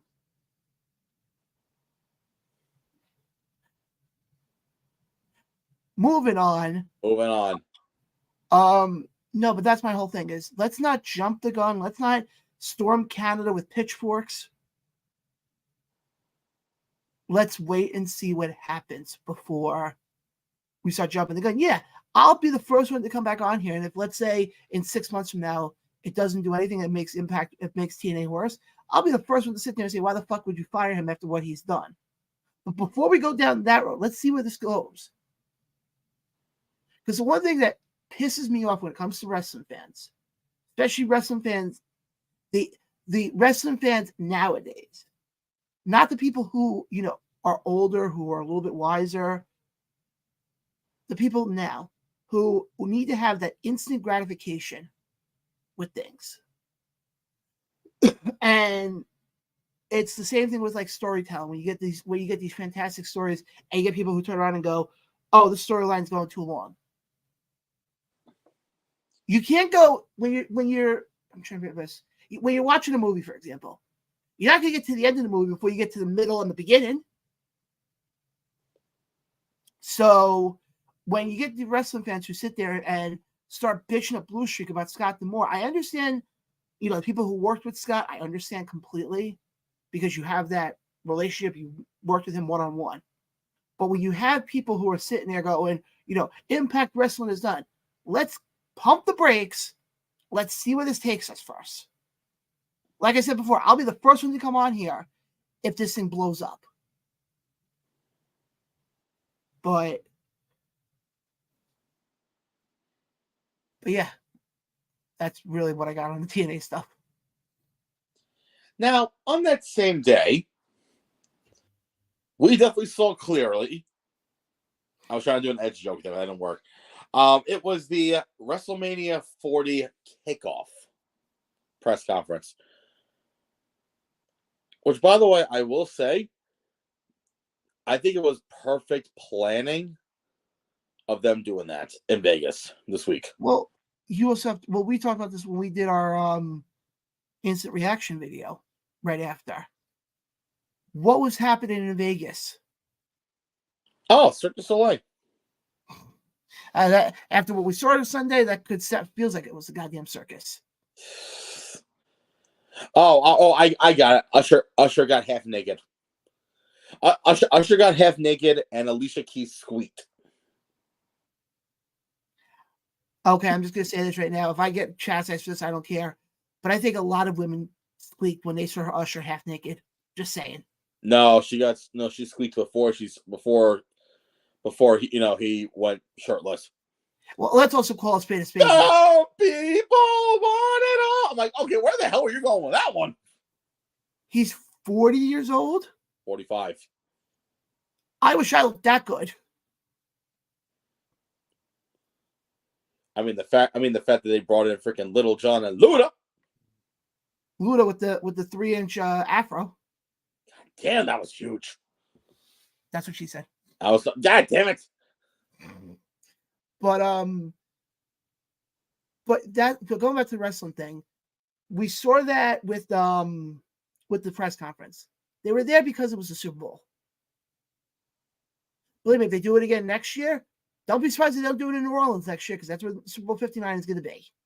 Well, from what I'm hearing, they might go back to Vegas for the Super Bowl sooner rather than later because they made a shitload of money out there. Yeah, but I think they have the next 4 or 5 Super Bowls already announced. Yeah. Have you noticed the color scheme for the Super Bowl for next year? Yeah, isn't it? It's red and green. I hate to break it to you, that doesn't mean the Jets are going to make it. Nope, but I know who is. Oh, Chiefs and Seahawks. Oh no! Wait, I'm sorry. If things work out well by then, it'll be the Seahawks and Taylor Swift because one of her albums' name was Red. Okay, that makes sense. yeah, but here's the other thing also. Or maybe Chiefs and Eagles again. Yeah, the Chiefs are going to become like the Roman Reigns of the NFL. No, they're going to be the New England Patriots of the NFL. Well, that's not a bad class to be in. Let's be honest. Well, I know you're a Jeff fan and you hate the Pats, but you got to give them credit. I give them tons of credit. Anyway, going off topic here. Yeah, let's get back to the wrestling. First of all, I got a very, very much of a UFC vibe from that press conference. Oh yes. I got a because also you got to remember, WWE is under the TKO banner, and who else under the TKO? Oh yes. So, I like that setup. We could sit here and talk about. I like, first of all, we talked about this in the instant reaction video we did on Thursday. They had Bianca come out, which I thought was good. They basically teased what we're going to get at Mania for Rhea Ripley. My other only complaint about the press conference. Why wasn't Bayley there? Well, what I don't get is you're teasing Bianca and Jade. How come you didn't have Jade there? Right.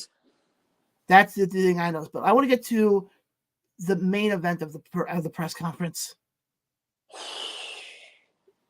Or as I call it, the slap heard around the world. I'll give the Cliff Notes version. Go ahead. Seth Rollins comes out. The Vegas crowd. Whoa. Vegas, we're here. Now we got to hear from Cody Rhodes. Here comes Cody Rhodes. Boom. Here comes Roman Reigns. And of course, that fucking fan in the front row with the red blazer going, I acknowledge the Tribal Chief.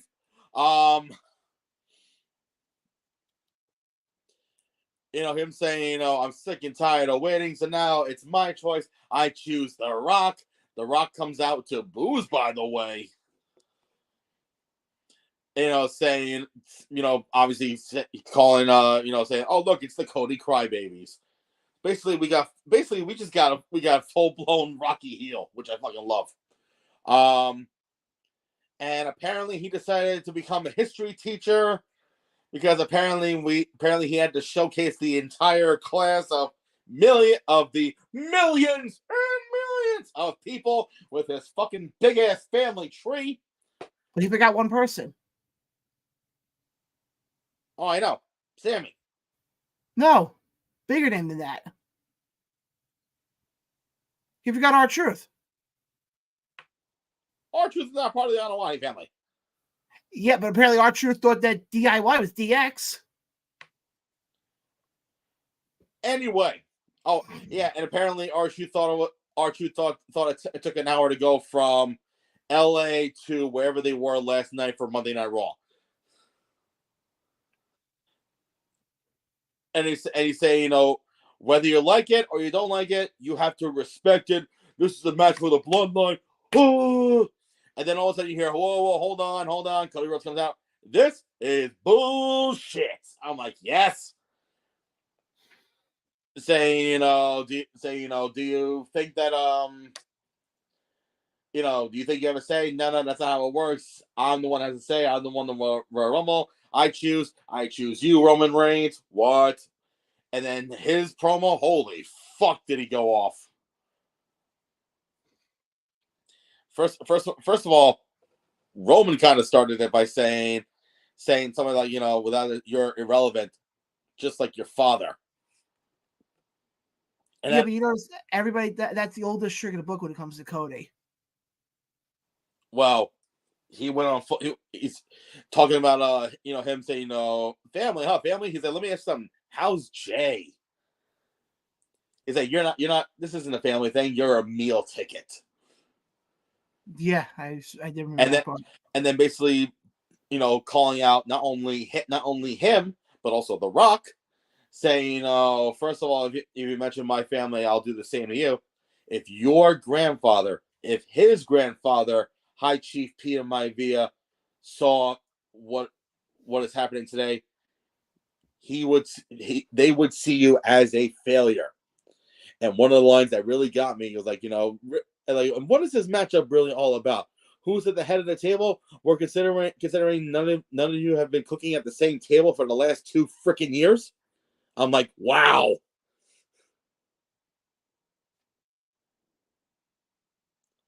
And then, of course, The Rock, coming in with his big-ass peanut M&M head. Hey, what do you have against people with big heads? I said peanut M&M head. And what does that make me then?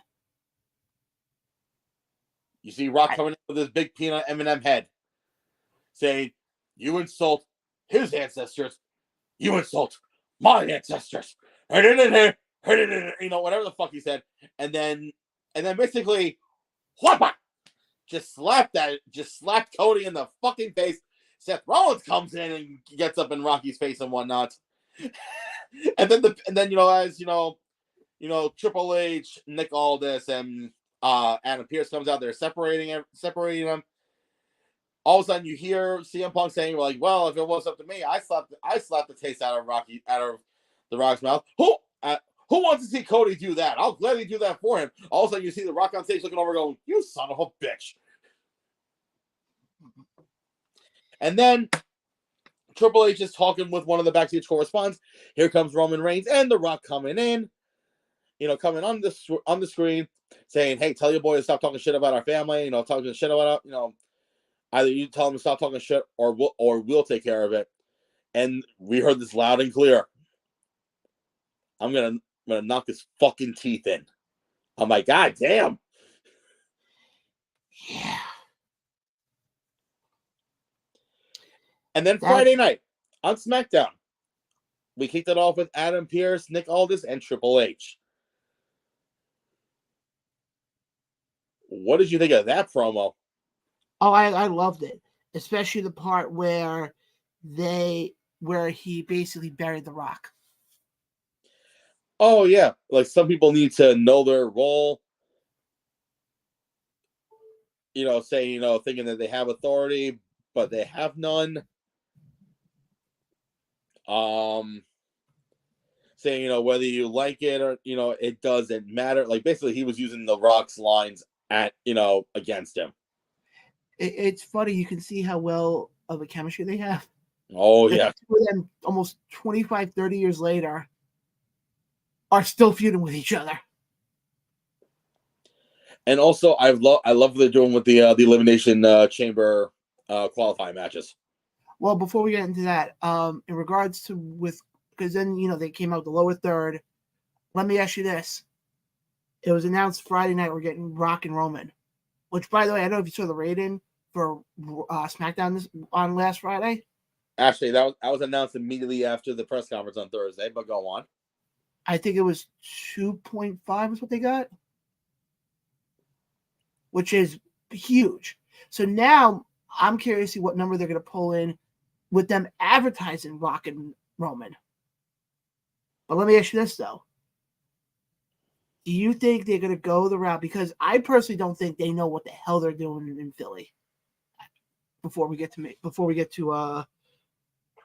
WrestleMania.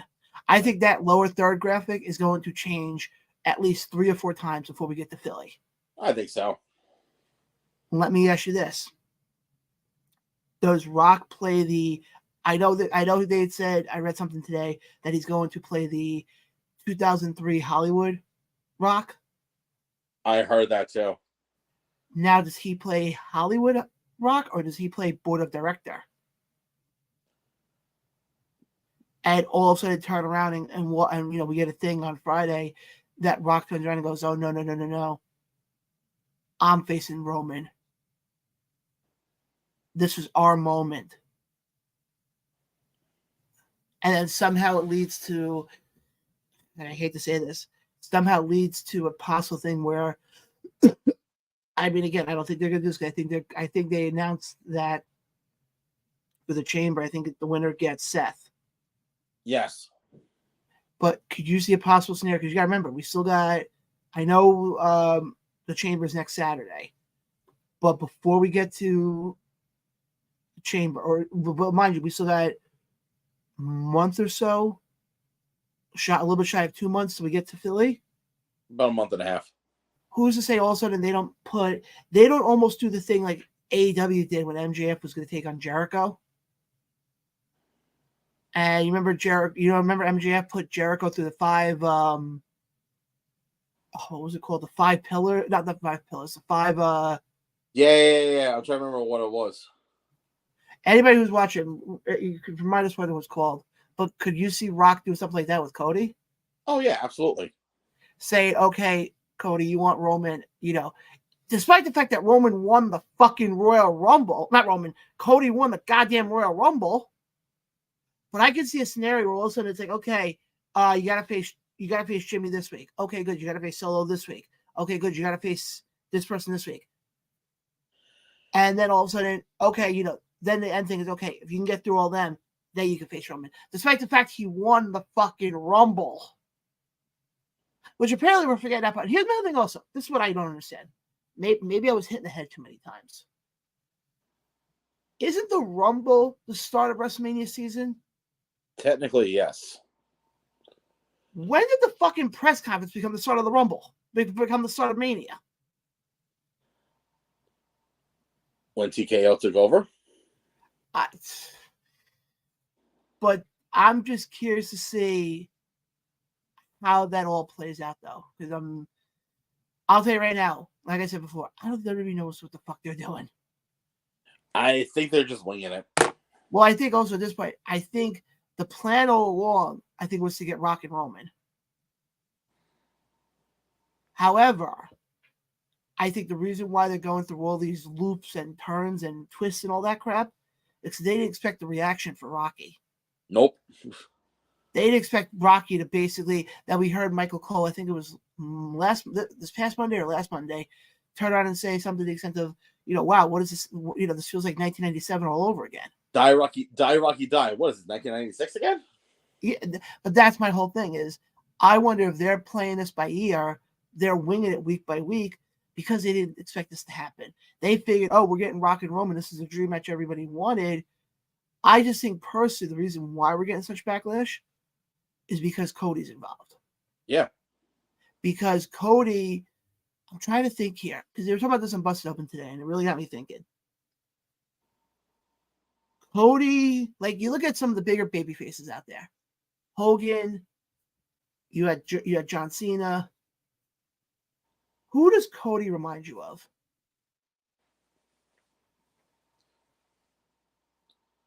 Typical babyface. Well, they mentioned on Busted Open today, Bob Backlund. What? The white meat babyface. Backlund was never a babyface, though. Yes, he was. He was more of a dick. Well, you can still be a dick and be a babyface. Not really. But I just think when you look at Cody and this whole situation, this is basically Daniel Bryan WrestleMania 30 all over again. It really is. Now, here's last thing I just mentioned with the press conference. Did you like CM Punk sing in the beginning when you started hearing the crowds chanting, "We want Cody"? And you hear Punk turn around and go, "Where were you guys in 2013 when I was still here?" Yep. I heard that one. I was like, okay. But what I like though with the whole thing with Punk, quickly, is they're acknowledging what happened the first run. Oh yeah, absolutely. Now let me ask you this question. Okay. What am I supposed to do with the Nuggets? Shove them up your ass to the left. Thank you. I'm sorry. That was like the greatest like comeback line. It's like, but let me ask something, Rocky. What do you want me to do with the Nuggets? Well, I also heard supposedly we're gonna have Cody Crybaby merchandise. Hey, like I said, it should be funny when it all happens. But anyway, what? Like I said, we'll have we're gonna be on this crazy ride with you guys. Don't worry. I actually say I'm the captain. No, for this ride, I'm letting him drive. Letting me drive? Yeah. Ah, great. Well, we don't have to drive. Yeah, true. But I will say this also. I love the fact that what they're doing with the men's elimination chamber. Yes. Yes, I do. With the qualifying matches. Yeah, no, I love it. I think it's done right. The one that surprised me, honestly, was Big Bronson Reed and Bobby. How do you figure? Because I really thought they were going to play the whole, they're in Bronson's home country. Let him get the win so he can be there.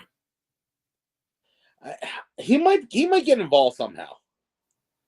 Can I tell you something? I know LA Knight took on LA Knight took on Ivar, I think. Yep. Can I tell you something? I wasn't intrigued with that at all. Not because I had anything against them. No, I just seen that a place.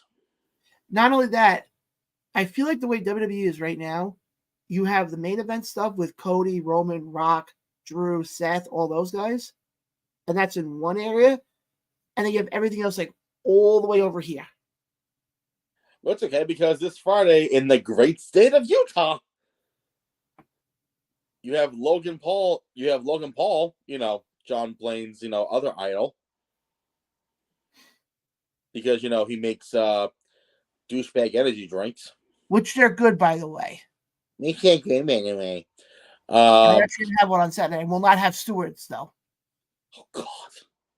Okay, here's a PSA for all of you folks. If you're in the upstate, Albany region area and you see a Stewart shops, do not, and I repeat, do not get a Stewart's Shops energy drink, because holy shit, that shit will make you crash faster than a NASCAR driver at the Daytona 500.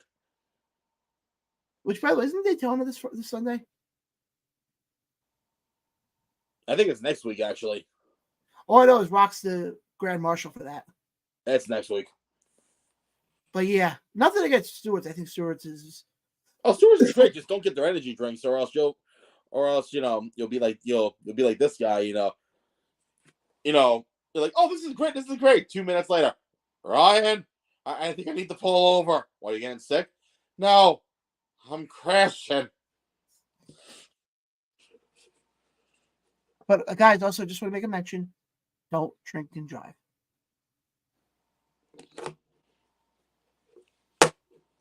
What if somebody wanted water? Well, that's fine. Just don't be a klutz. Moving on. And also, Kevin Owens will go one-on-one against Dirty Dominic Mysterio. It's good. I'm curious to see how they're going to play this whole thing out with the Chamber. But I want to touch briefly on AEW before we wrap up for tonight. Do you realize what AEW is about to pull off between now and Revolution? What a sellout crowd. Besides that, we're more likely getting Will Ospreay sooner rather than later. Reports are circulating we're probably going to get Okada sooner rather than later. They announced last week that AEW is going to be up in Boston. And from what I'm reading, supposedly that's going to be Mercedes Moné. So just realize that in the next month, we're more than likely going to see the debuts of Mercedes Moné, the return of Will Ospreay, Kazuchika Okada, and we're going to have Sting's retirement match. Remember what? Sting's retirement match. Which the Young Bucks which Ric Flair will screw him over? Oh, of course. But just realize that. And do I think WWE is going? Do I think AEW is going to, actually do well from that? Who knows? Well, now let me ask you this: do you hear about a couple of streaming services that's bundling together to make one massive streaming service? ESPN, ABC, and Disney. I think I heard that. What, and have AEW join them? Maybe. God. Do you realize if they join Disney, there's a possibility you can watch AEW on the same channel you watch Goofy on? Oh! Cross promotion! Oh! Anybody who's watching, please clip that. But wait, that means you can get Darth Vader as the special guest channel manager. I got it. Luke, I am your father. Swerve.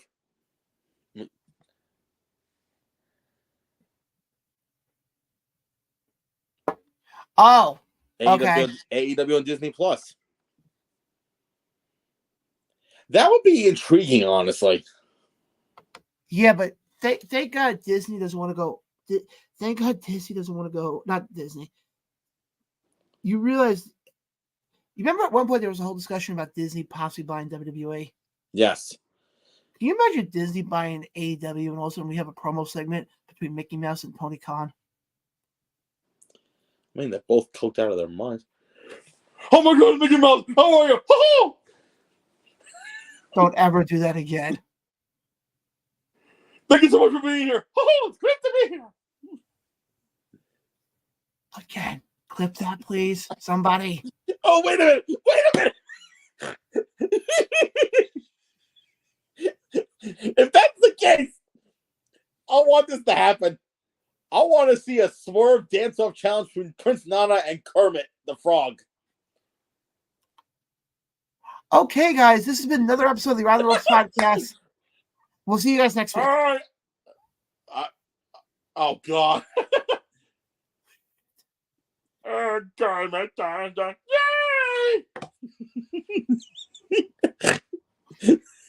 Do not clip that.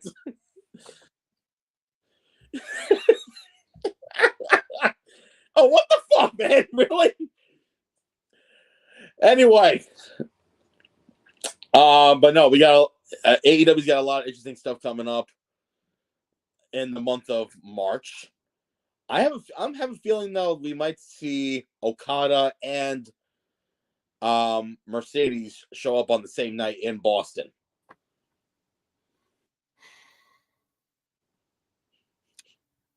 Ryan, What?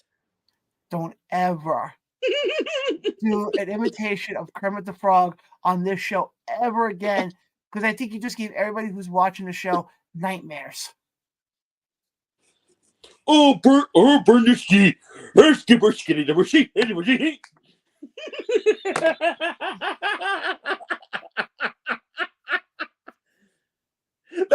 the hold on. That's the Young Bucks' personal chef, the Swedish chef. What am I doing? They told me I was smart. Oh, damn, now I can't get my head out. So. And you just said, "Oh, Bernstein, making the goodies to Young Bucks."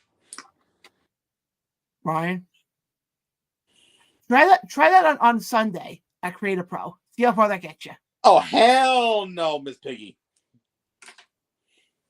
Why did you just call me Miss Piggy? Because it's not easy being green. Oh, God, who just commented? Wow. Oh, Jesus. That Archie. No, that's Shiv. Shiv?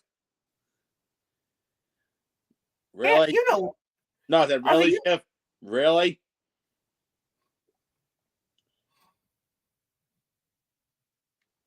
Actually, no, wait. You do know about that because isn't that your white van, Shiv? Oh, Jesus Christ, what are we doing? Two can play that game, buddy. We were so close. We were so close. No, we weren't. We weren't going off the rails tonight. We had Archie on, then we went off the rails. No, we normally no, dude. We went a little off the rails. Normally with us, we go off the fucking rails completely. This is what exhaustion does to you, folks. But they told me to go to college. They told me I was smart. Get new material, John. That was my comeback because I wanted to keep it PG-ish, okay?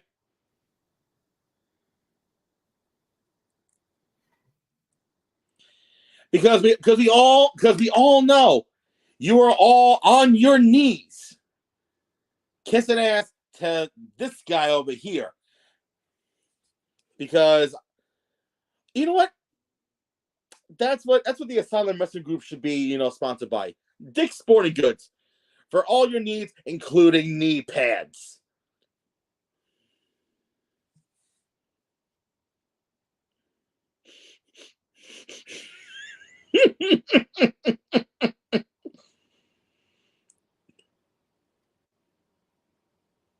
Did you seriously just say that? Yeah. Because you can get knee pads at Dick's Sporting Goods. Yeah. It's a sporting goods store, John. Get your head out of the fucking gutter.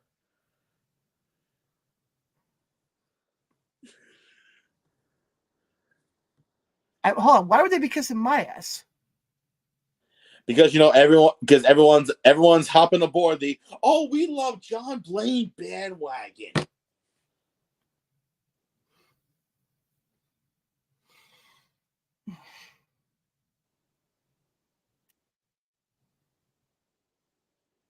First of all, nobody wants to kiss my ass after I started eating Taco Bell. Thank you very much.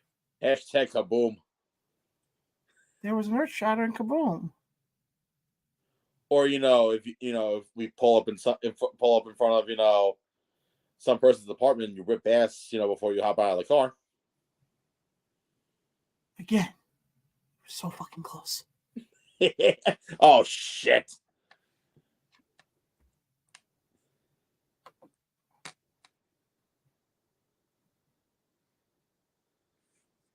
Hey, yo, that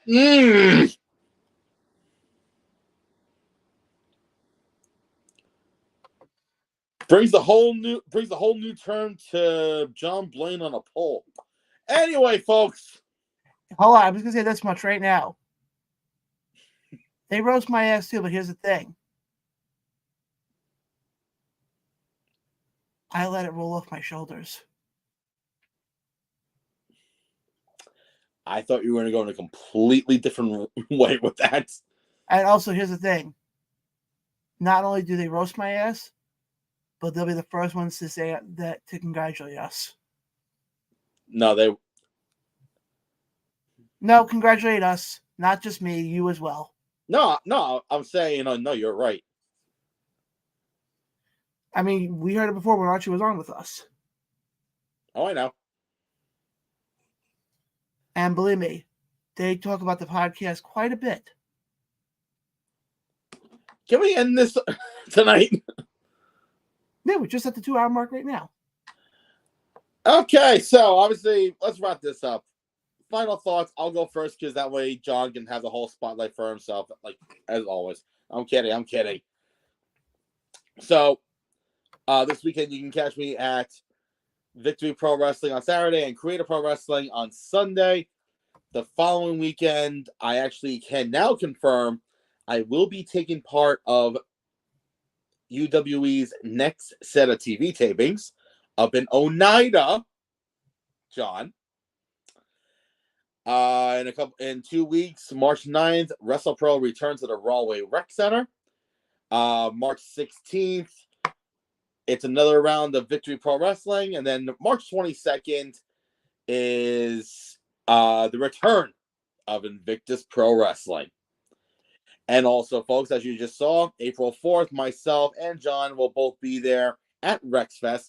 And then the following day on April the 5th, both taking place in Philly, by the way, as we will be at the 2300 Arena for the Battleground Championship Wrestling Extravaganza, a.k.a. the 2 shows, as well as the Block Party Meet and Greet. So now, on to the final words of the evening. I hand over this screen time to Mr. Jonathan Neil Blaine. Brian, I'm a little disappointed. What? You forgot a show. I did? March 30th? Oh, fuck. Oh, yeah. March 30th. Oh, I was going to get to that next week. Really? Because you talked about this stuff in April. Because March 30th, Ace Pro Wrestling returns with Destined for Greatness. Live from Teaneck, New Jersey. We can now confirm that the champions will be there, along with some Bayonne badass named Jay Lethal. I mean Danny Muff.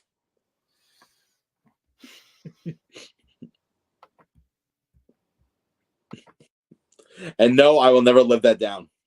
I did that one fucking time, dude. Yeah, you did that in front of him, though. Bad idea. Yeah, but here's the thing. He was laughing at it right after. Oh, I know. He'll keep running the joke. Oh, I know he will. So now, it is time to go full screen on Mr. Jonathan Neil Blaine. Well, thank you, Ryan, for that lovely, lovely final words. As you can see, guys, that's where you can find me on social media at John Blaine on Twitter, Instagram, and Facebook. It's the same thing. My final thoughts is this. I was given this opportunity to do the show 2 years ago from Nick Alvarez. Formerly, they were formerly of the SLG network. That's a whole story for another day. And this show has become something that I didn't think was ever going to be able to be happening. The fact that, I'm doing the show live, which I'm going to pull up one more time, that at 4:15 Eastern this coming Saturday, I will be live from Albany, New York for It Was All a Dream for their kickoff show. Let me see, I've got another comment coming in here.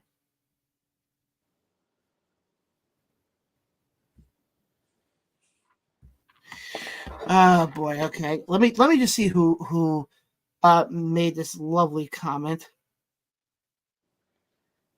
Because I think I know who it is, but I just want to double check. Uh-oh. No, nothing bad. No, I'm looking at it going, ooh.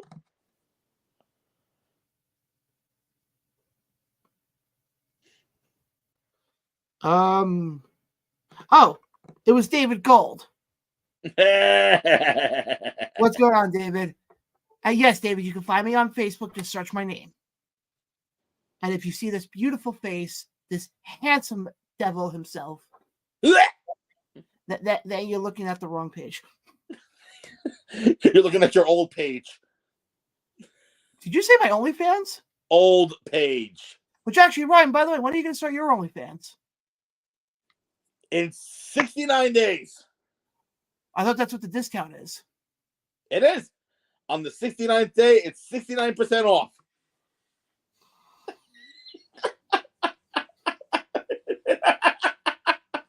No, I kid. The OnlyFans will be debuting at the Battleground Championship Wrestling block party. Well, I have an OnlyFans.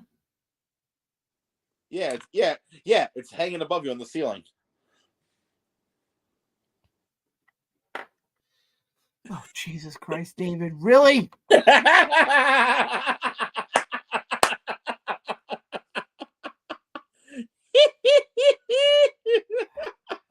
David. Okay, let's wrap it up. I don't know what's going on anymore. It's Wednesday. It's Tuesday. Whatever. Guys, like I said, we will be.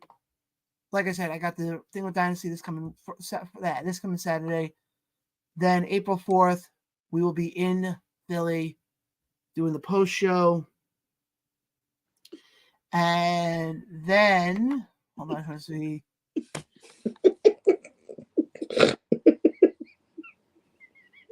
Oh, Jesus Christ, David. Hi, Maron. Can we get normal comments? What's that? It's pro wrestling. What do you expect? And then, guys, like Ryan said, myself, who was placed in the front for some reason. Oh, I know why. Why, Ryan? Enlighten us, please. Because it's the Around the Nose podcast starring John Blaine. Yeah, apparently. Oh God, I just realized the way the pictures. Oh, what did he say now?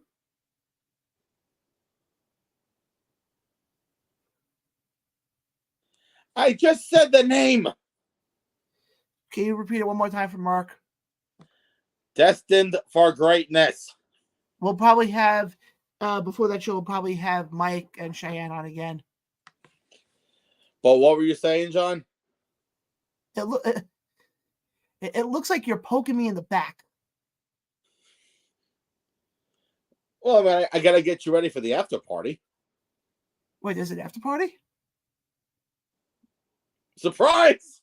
Well, actually, in that build, I'm surprised there isn't. There will be. But no, but in all seriousness, though, everything that this show has been through, and if you know, you know. If you would have turned around to me, I'm going to take myself full screen here, that the two of us, the two handsome Long Island Devils are us. Even though one of them's about a foot taller than I am, would be doing our show live from, I think it's safe to say, one of the biggest one of the most historical buildings. Oh, they're definitely not biggest, I'll tell you that. But I'm saying history-wise. Memorable. Yeah, memorable. And we're going to be doing our show, this same show from that building. I would have said, what fucking utopia world are you living in? I figured we'd be going down as fans. I didn't think we'd be able to etch our names.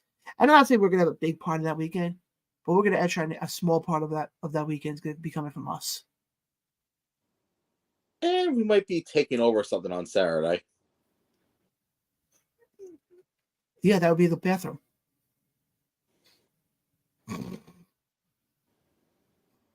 I kid. But guys, appreciate everybody who watched. Again, guys, you can find us. We're on Instagram, we're on Facebook, we're on Twitter. Just search Around the Ropes Podcast or the new ATN Network. Again, guys, catch me live this coming Saturday, 4:15 p.m. Eastern, right here as I will get you guys ready for the upcoming Dynasty show, Was All a Dream, where I'll be talking to several of the people who make that event happen. I won't know the exact list of who I will have until I actually get to the building that day, so you'll have to wait and find out who we have. Also want to let you know we will have a YouTube exclusive drop in probably Thursday or Friday.